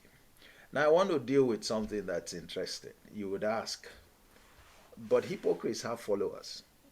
Mr. Dada's point, again, I mean, that person has followers. So, hypocrite leaders have followers. And that's why we said at the beginning that the fact that you have followers doesn't make you a good leader. Good leadership isn't measured by the strength of followership, either in number, you know, maybe in quality, yes. At least when we're talking quality, we would exclude, hypocrite followers. But the fact that you have followers, however, in their multitude, it doesn't make you a good leader. But hypocrites have followers. They have people that they superintend over. They have members in their teams. Okay, so what are the things that make, because it's important, somebody might be thinking, well, I'm not, this hypocrite thing doesn't affect me. After all, my team is there, they're doing what I asked them to do and all of that. But that doesn't make you any less, or me any less, a hypocrite just because we have people who are following us. Um, Once again, I have said this, that there are two kinds of leaders. There are good leaders and there are hypocrites. But look at the differences. And this can begin to give us an insight into why people follow certain classes. It's a good leader secure following by building faith. So they build the faith of their team members in them, so that the guys and the ladies they have conviction that following this person is going to add value to me. But hypocrite leaders have no regard for faith. And faith means here getting your followers to believe in you. believe in what you have for them, believe in your agenda, believe in the fact that you are there to add value to their lives, to seek their interests. Hypocrite leaders build fear instead of faith. They make the people follow them out of fear. Look at what Mr. Dada said. He said, "Can you blame the person who decides to play along?" Meaning that who decides to follow this man. He doesn't want to lose his job. Why? The fear of losing his job becomes the basis for following the hypocrite. The fear of losing his job. But notice, remember what we said. That fear will not exclude him from the consequences of remaining under the canopy of a hypocrite leader. Once again, good leaders walk to earn the respect of their followers, but bad leaders demand the respect. Two different things completely. All right. And both, by the way, this is interesting as well. Both the good leader and the hypocrite leader can be effective. Both of them can be effective. I mean, simply put, both can replicate themselves in their followers. And that's what they do, without fail. A good tree will only produce good fruit, and a bad tree will produce bad fruit. It can't be vice versa. It can't. Each tree is effective. The issue is the quality of what they bring to the table. As effective as the bad tree is, or as the hypocrite leader may be, that effectiveness is not desirable. It's not what we want.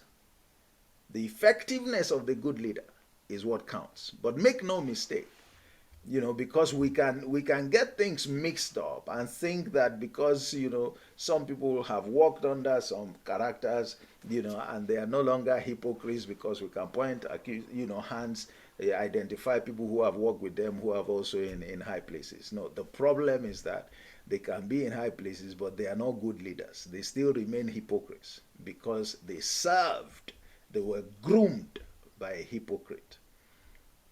All right? And except, of course, that changes.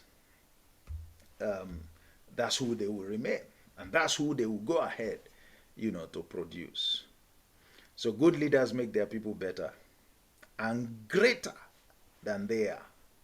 And they do that joyfully. Good leaders know that those they produce will go ahead to do far greater things than they have done. And that's their excitement. Hypocrite leaders, they make their people worse than they. The level of hypocrisy is worse with everyone they produce than they. And they end up, as I said somewhere, producing rebels as well, because they are rebels and they will produce rebels. But the rebels they produce will be more rebellious than they.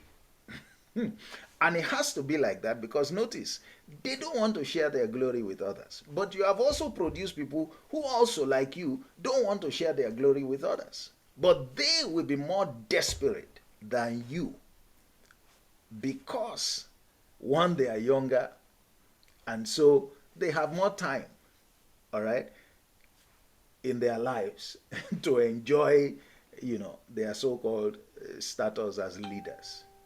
So they are a lot more, determined. And they will do, like you, they will do anything, just that this time they will go to limits that you couldn't even reach at your own level of hypocrisy.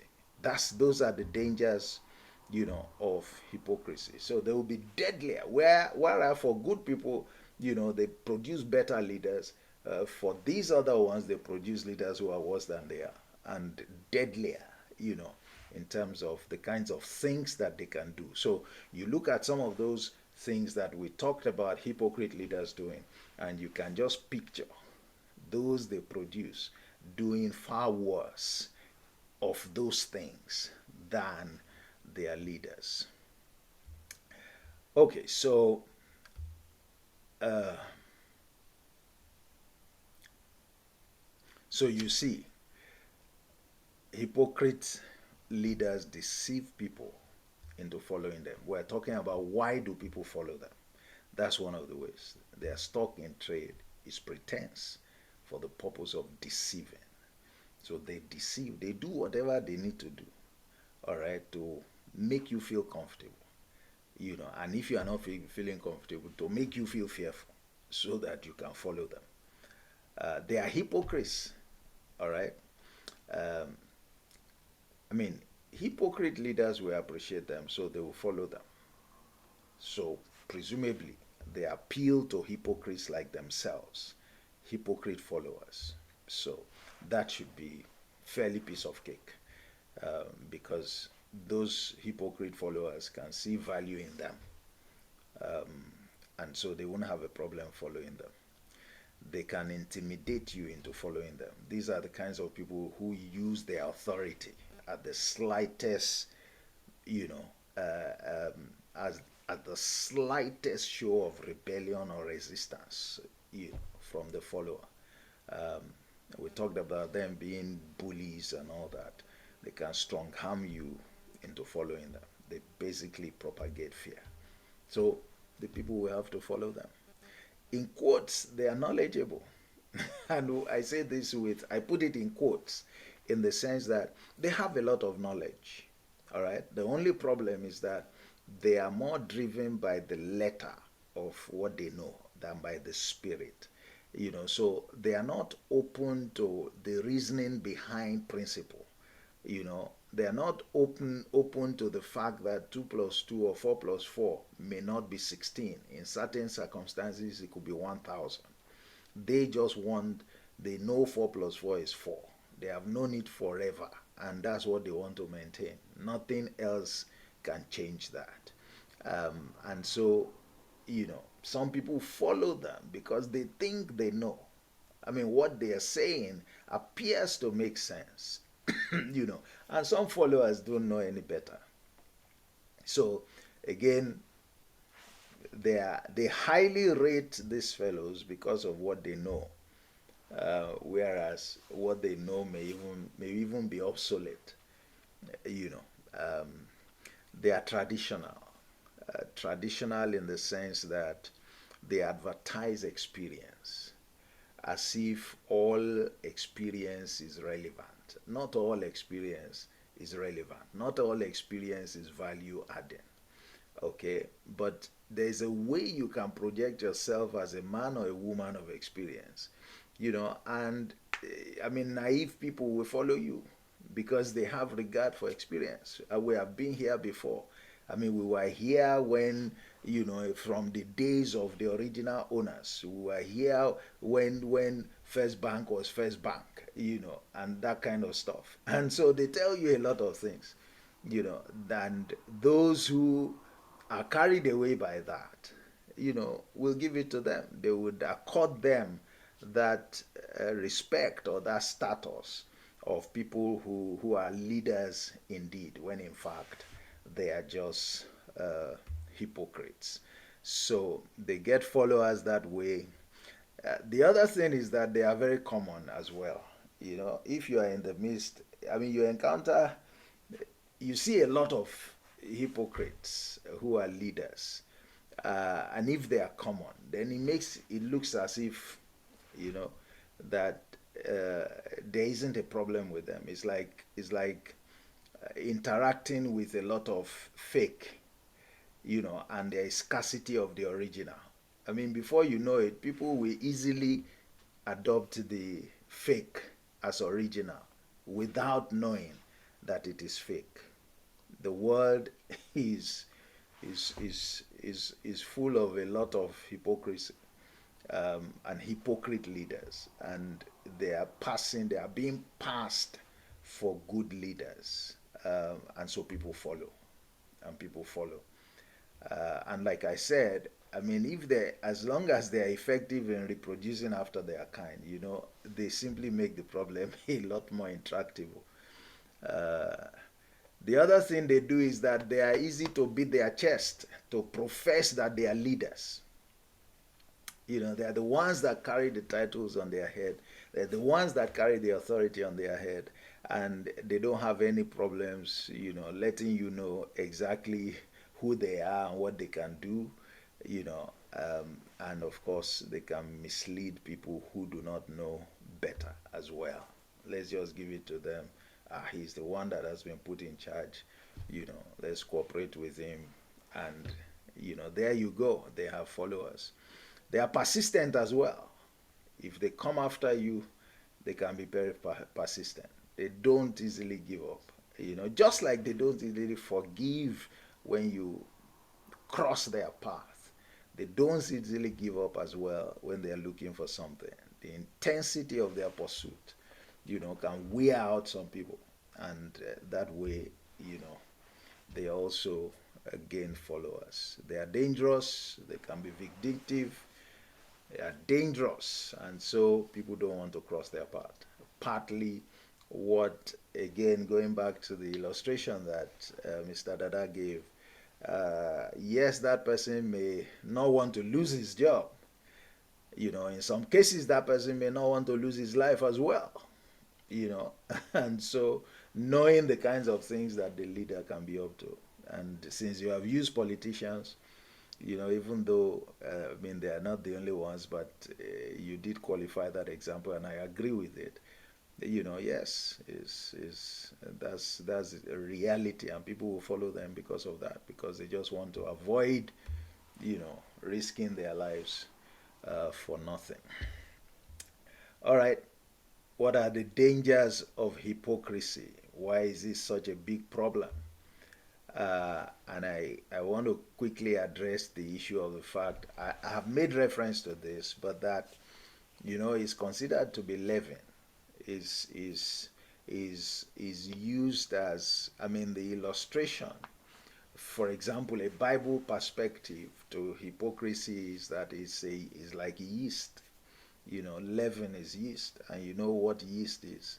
If you drop yeast into dough, that's why I use the bread and the yeast in that, on the screen. It will quickly disappear. So first of all, you may not, hypocrisy is not as if it's written on somebody's face. You have to observe it to know that it's in existence. And when once that yeast, you see how small the yeast is. Once it gets into the bread, it just takes over, and it starts influencing and affecting, the bread. And so, if you see hypocrisy from that point of view, then you understand how dangerous it can be.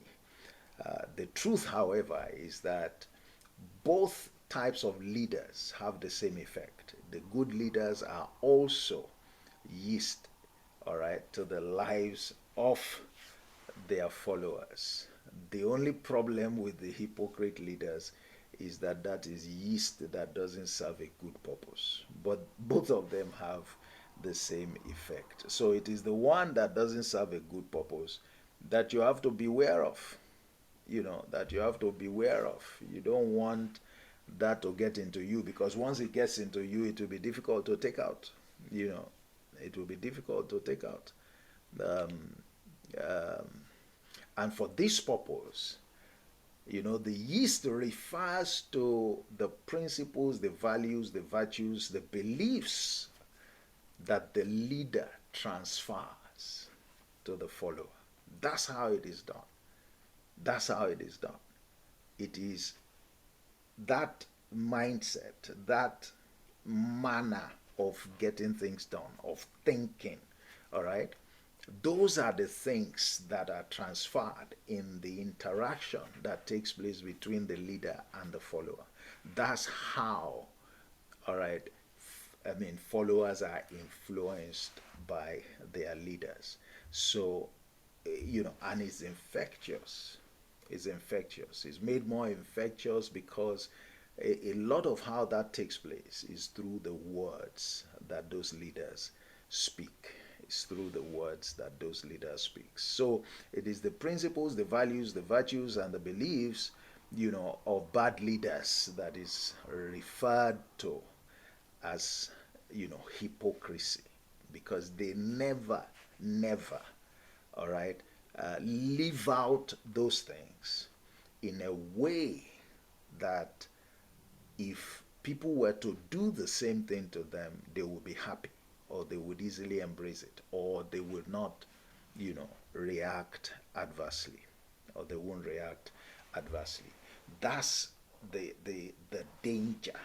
If that's why we said, if you get involved with a leader, you will be influenced, your life will be affected by them, and God help you if you get involved with a hypocrite as a leader.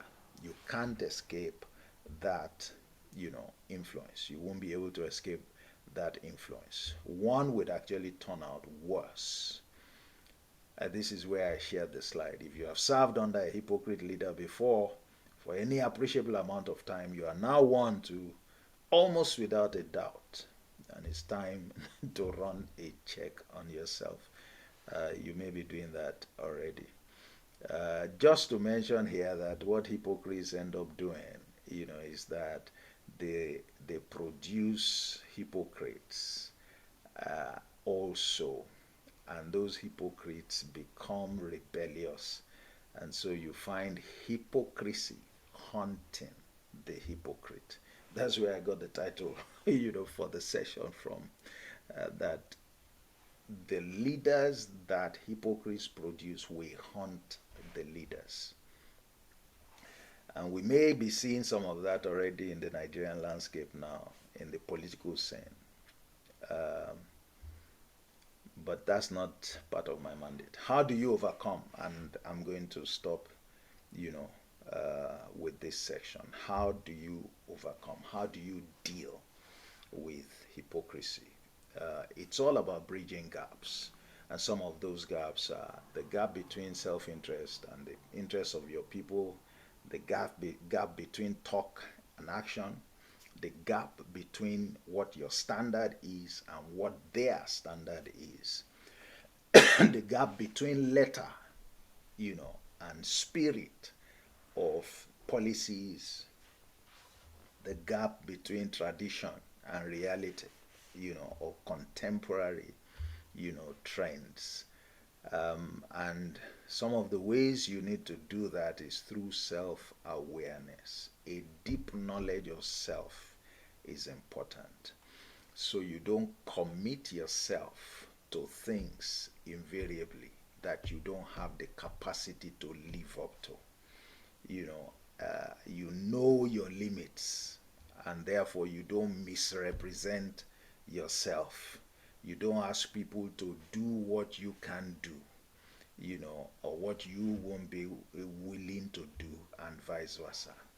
That's Then you need to beware of that leaven effect that we talked about. Understand that, look, hypocrisy is not, you don't bring yourself under somebody who is a hypocrite. You will not, go, you can't sit under a hypocrite leader and remain the same. You can't. So you need to learn, know exactly the scope of what hypocrisy is. We've been talking about that. Understand how it is expressed, or how it expresses itself in people. If you have gone through, so far, you would have seen that, decide to watch out for it. So you have to take the step that you want to make good use of that information, whatever you are getting this evening, and you vow to stand against it and to take steps not to be found or to be caught up, in that trap. All right. Then, of course, there is the mindset thing that is difficult, if you have been caught up with it, but it's not impossible. And that's why we are talking about how to overcome it. You also need to embrace and develop a heart of love. Why? Because hypocrisy is of the heart. I didn't have the opportunity to talk much about that, in this session, but hypocrisy is of the heart. It proceeds from the heart. It's not, a head thing. It's a heart thing.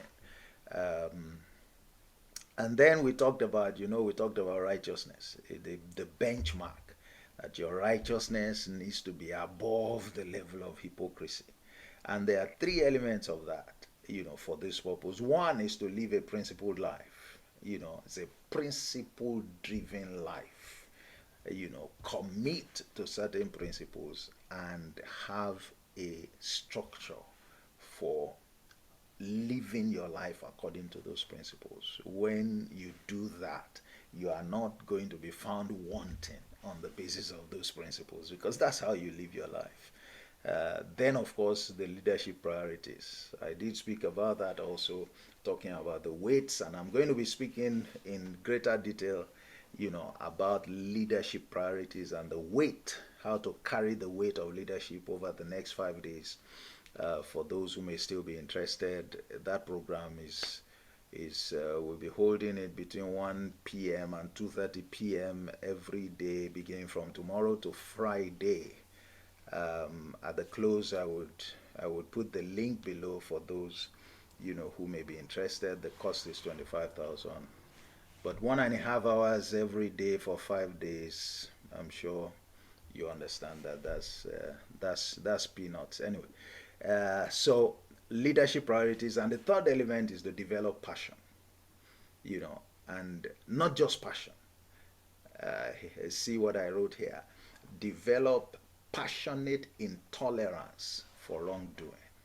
You need to take some moments to process that. Passionate intolerance for for wrongdoing. Then, of course, you need to mind your association.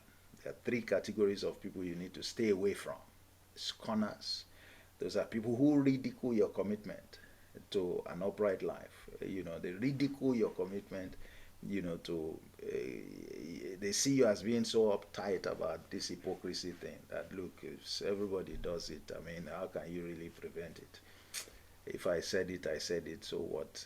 And skeptics, those who don't believe in the virtue of sincerity. Okay, some people don't believe in it, and that's the truth.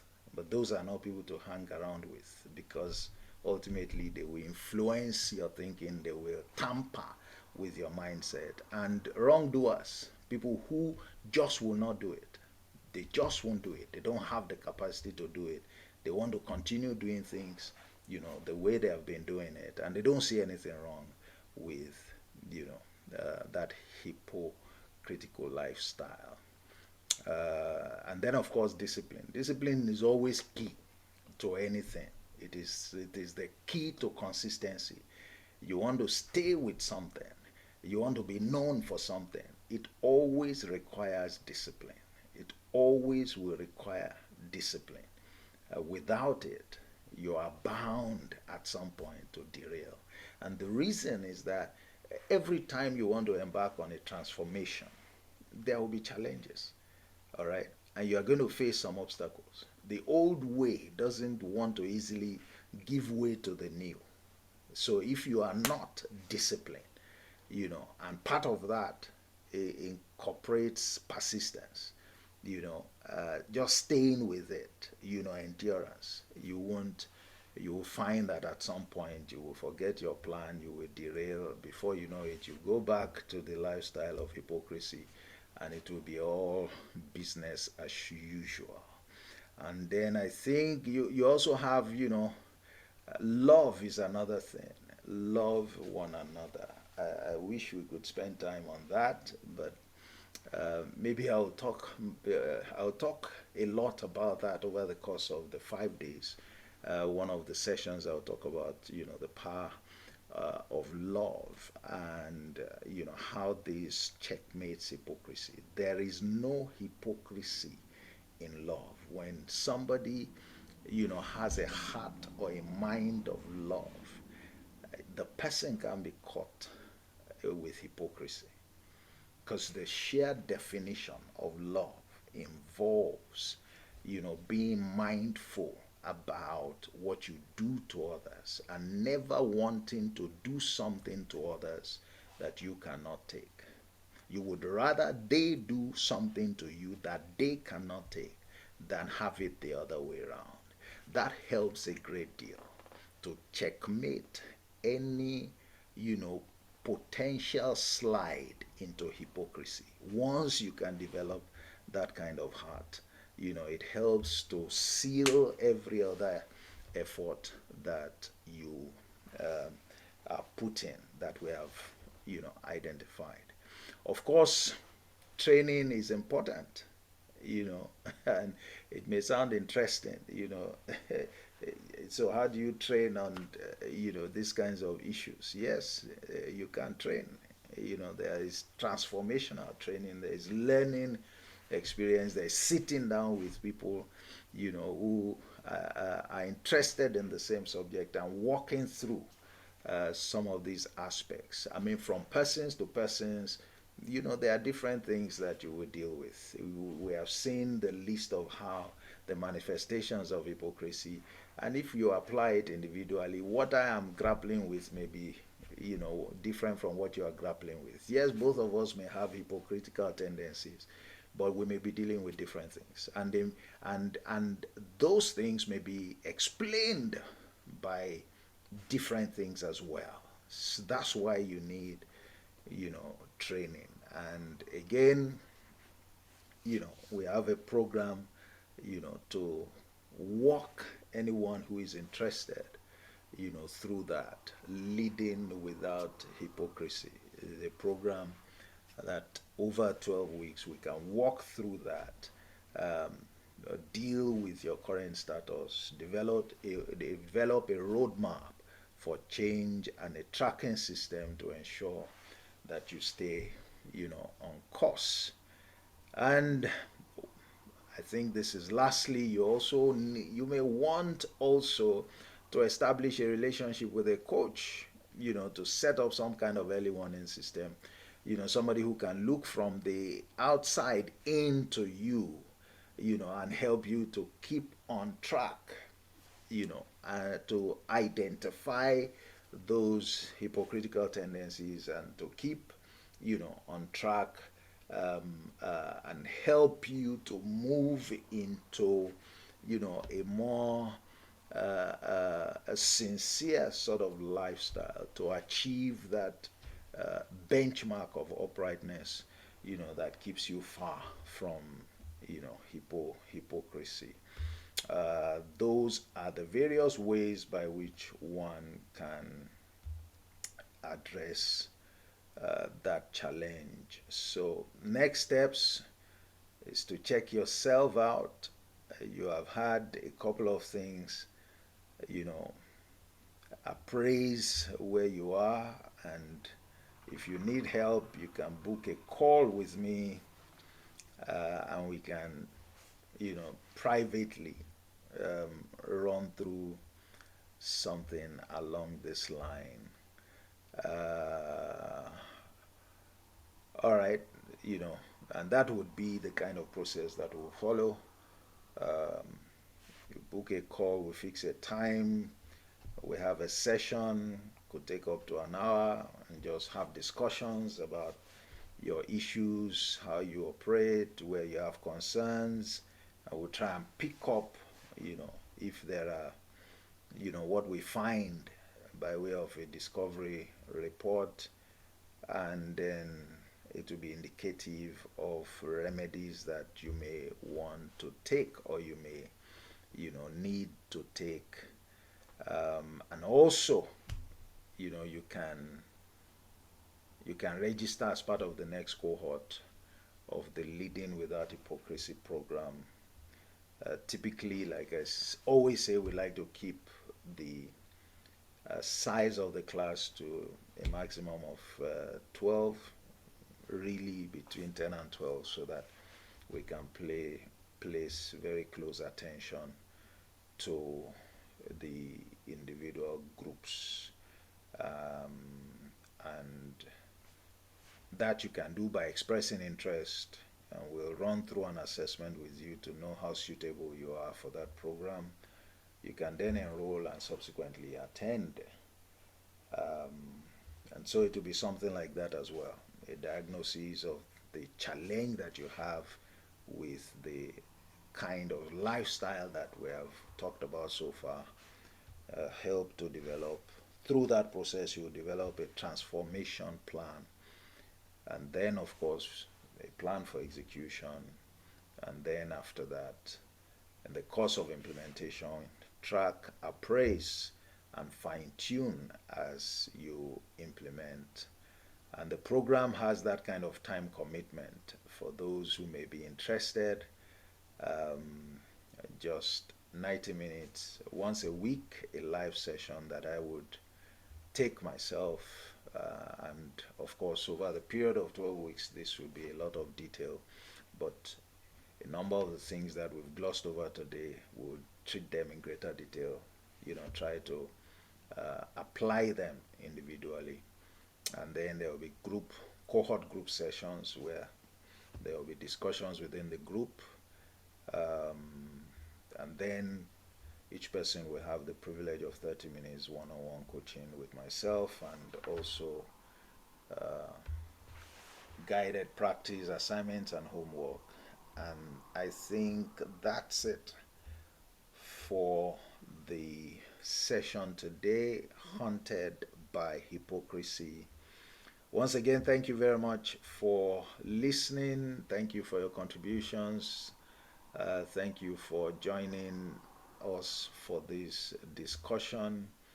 Um, I hope it has been worth your while. And so you do have the floor for any last minute questions or comments, or clarifications, as the case may be, before we formally bring the session to a close. Thank you very much. All right, so you have the floor, ladies and gentlemen. Are there any questions for me? Are there any suggestions? Are there any contributions? Is anyone, um, do we have, you know, people who perhaps are interested as well in any of the programs, either to book a call or to uh,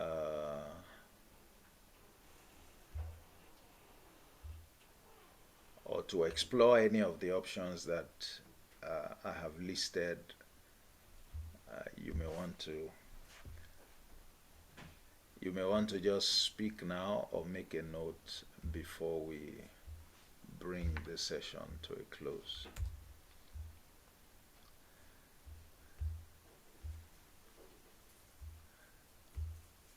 All right, for those who are interested in the 5-day program that will be starting tomorrow at break time, I've just posted the link if you want to register for the program. I've posted the link. You can pay through that. The cost is 25,000, 1.5 hours over the course of the next 5 days. Monday is essentially break time, 1 to 2:30. I'm sure we should be able to structure our times to fit in there.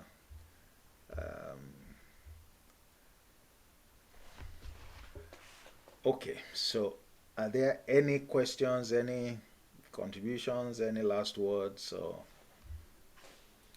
it's been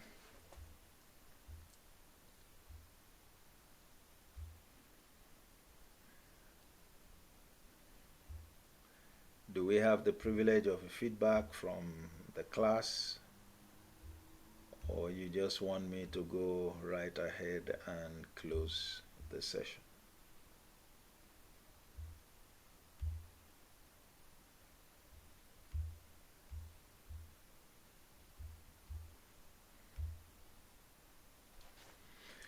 All right, it doesn't appear that anyone wants to say anything. Okay, thank you very much for joining the class this evening. Okay, I see Olashubomi. All right, I think I see your hand. Please unmute and you have the floor.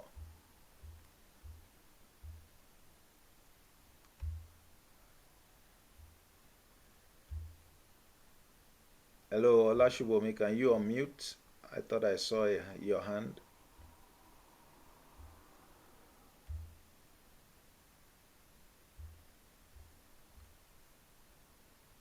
Was that was it a mistake of sorts?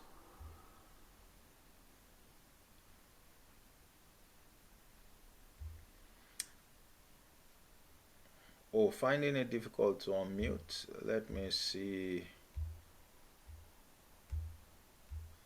Let me check here.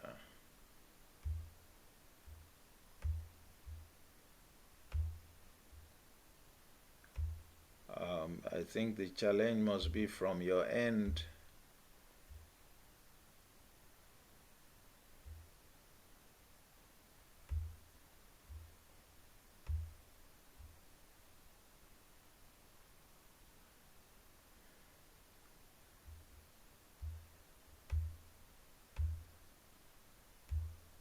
Sorry about that, except perhaps you want to leave and join again. I think it must be from your end because I have signaled that you can unmute from here.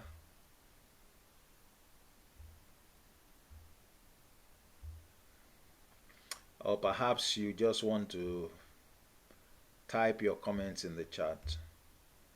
You may type your comments in the chat if it's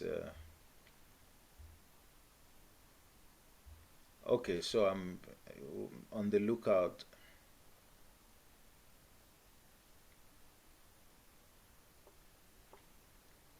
Okay, so how can you manage a hypocrite leader, and how can someone stop such in an environment? I'm going to start with what. Thank you very much for that question. I'll start with uh, what Chiso said in as part of our contribution to the question, to the scenario that Mr. Dada painted earlier, and that is, there are diplomatic ways of making your views, passing your views across to a hypocrite leader. A couple of suggestions that I would make as follows. First of all, you must never, um, you must never express verbally your view about the leader being a hypocrite. That is, don't say what will make the leader conclude that you are calling him or her a hypocrite, and never accuse them directly of hypocrisy. Okay, that will completely turn the tide against you. Don't ever, don't ever. Secondly, you should also never make the leader to feel worthless, okay, or to feel that they don't know what they are doing. So it's okay to celebrate any good sides. Everybody has some good side. To celebrate some good side. Okay, and then when you want to draw attention, you will have to be very respectful. Present your perspective not as a better alternative, but as just an alternative way of looking at the same issue. Okay, and you refrain from saying that a particular position that the leader is holding, is wrong. Okay, but you can put forward your suggestion that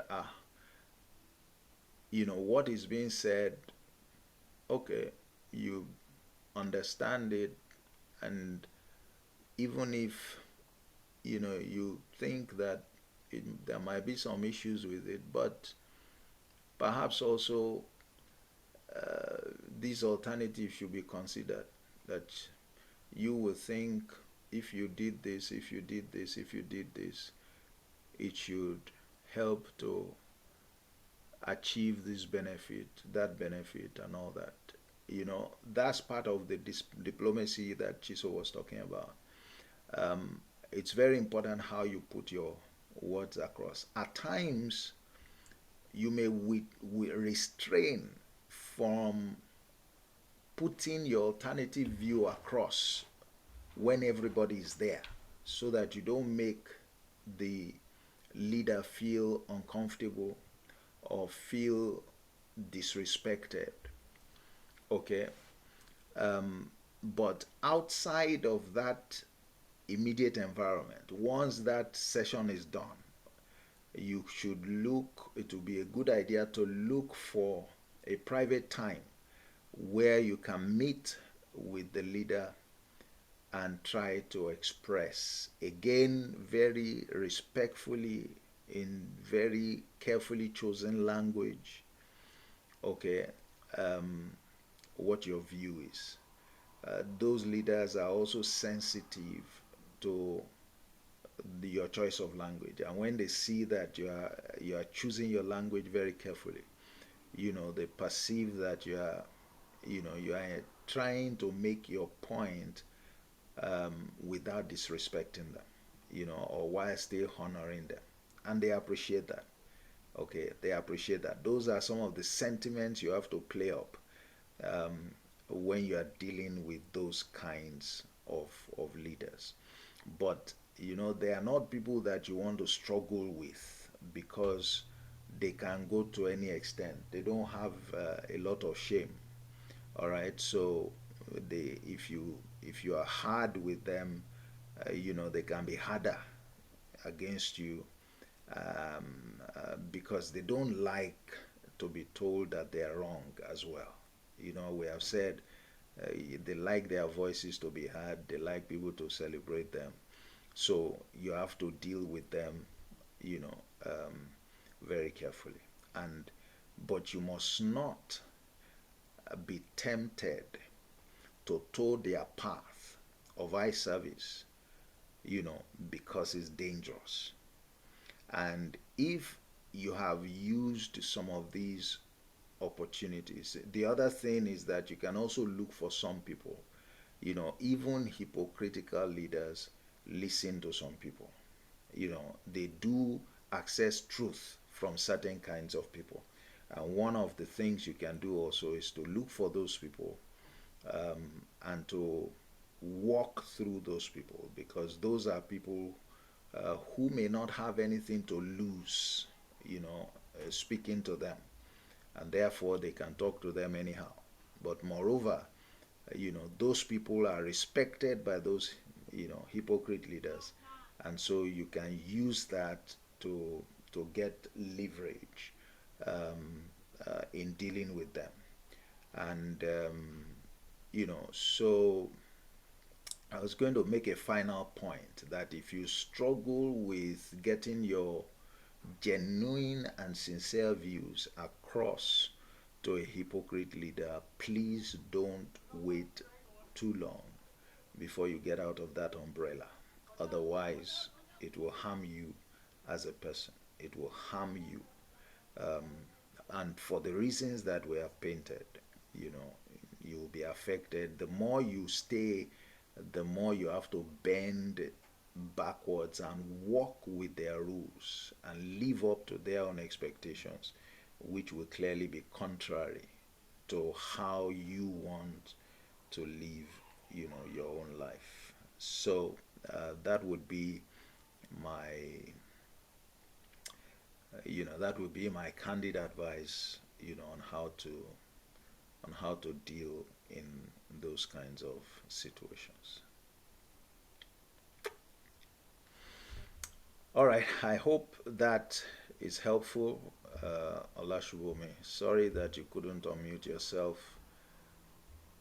So once again, thank you very much, everybody.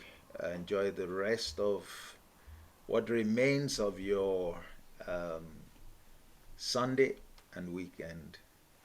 and have a great week ahead. And hopefully, we'll see you all, or some of you, at the program starting tomorrow. How to carry the weight of leadership successfully. Thank you and have a good night. God bless you.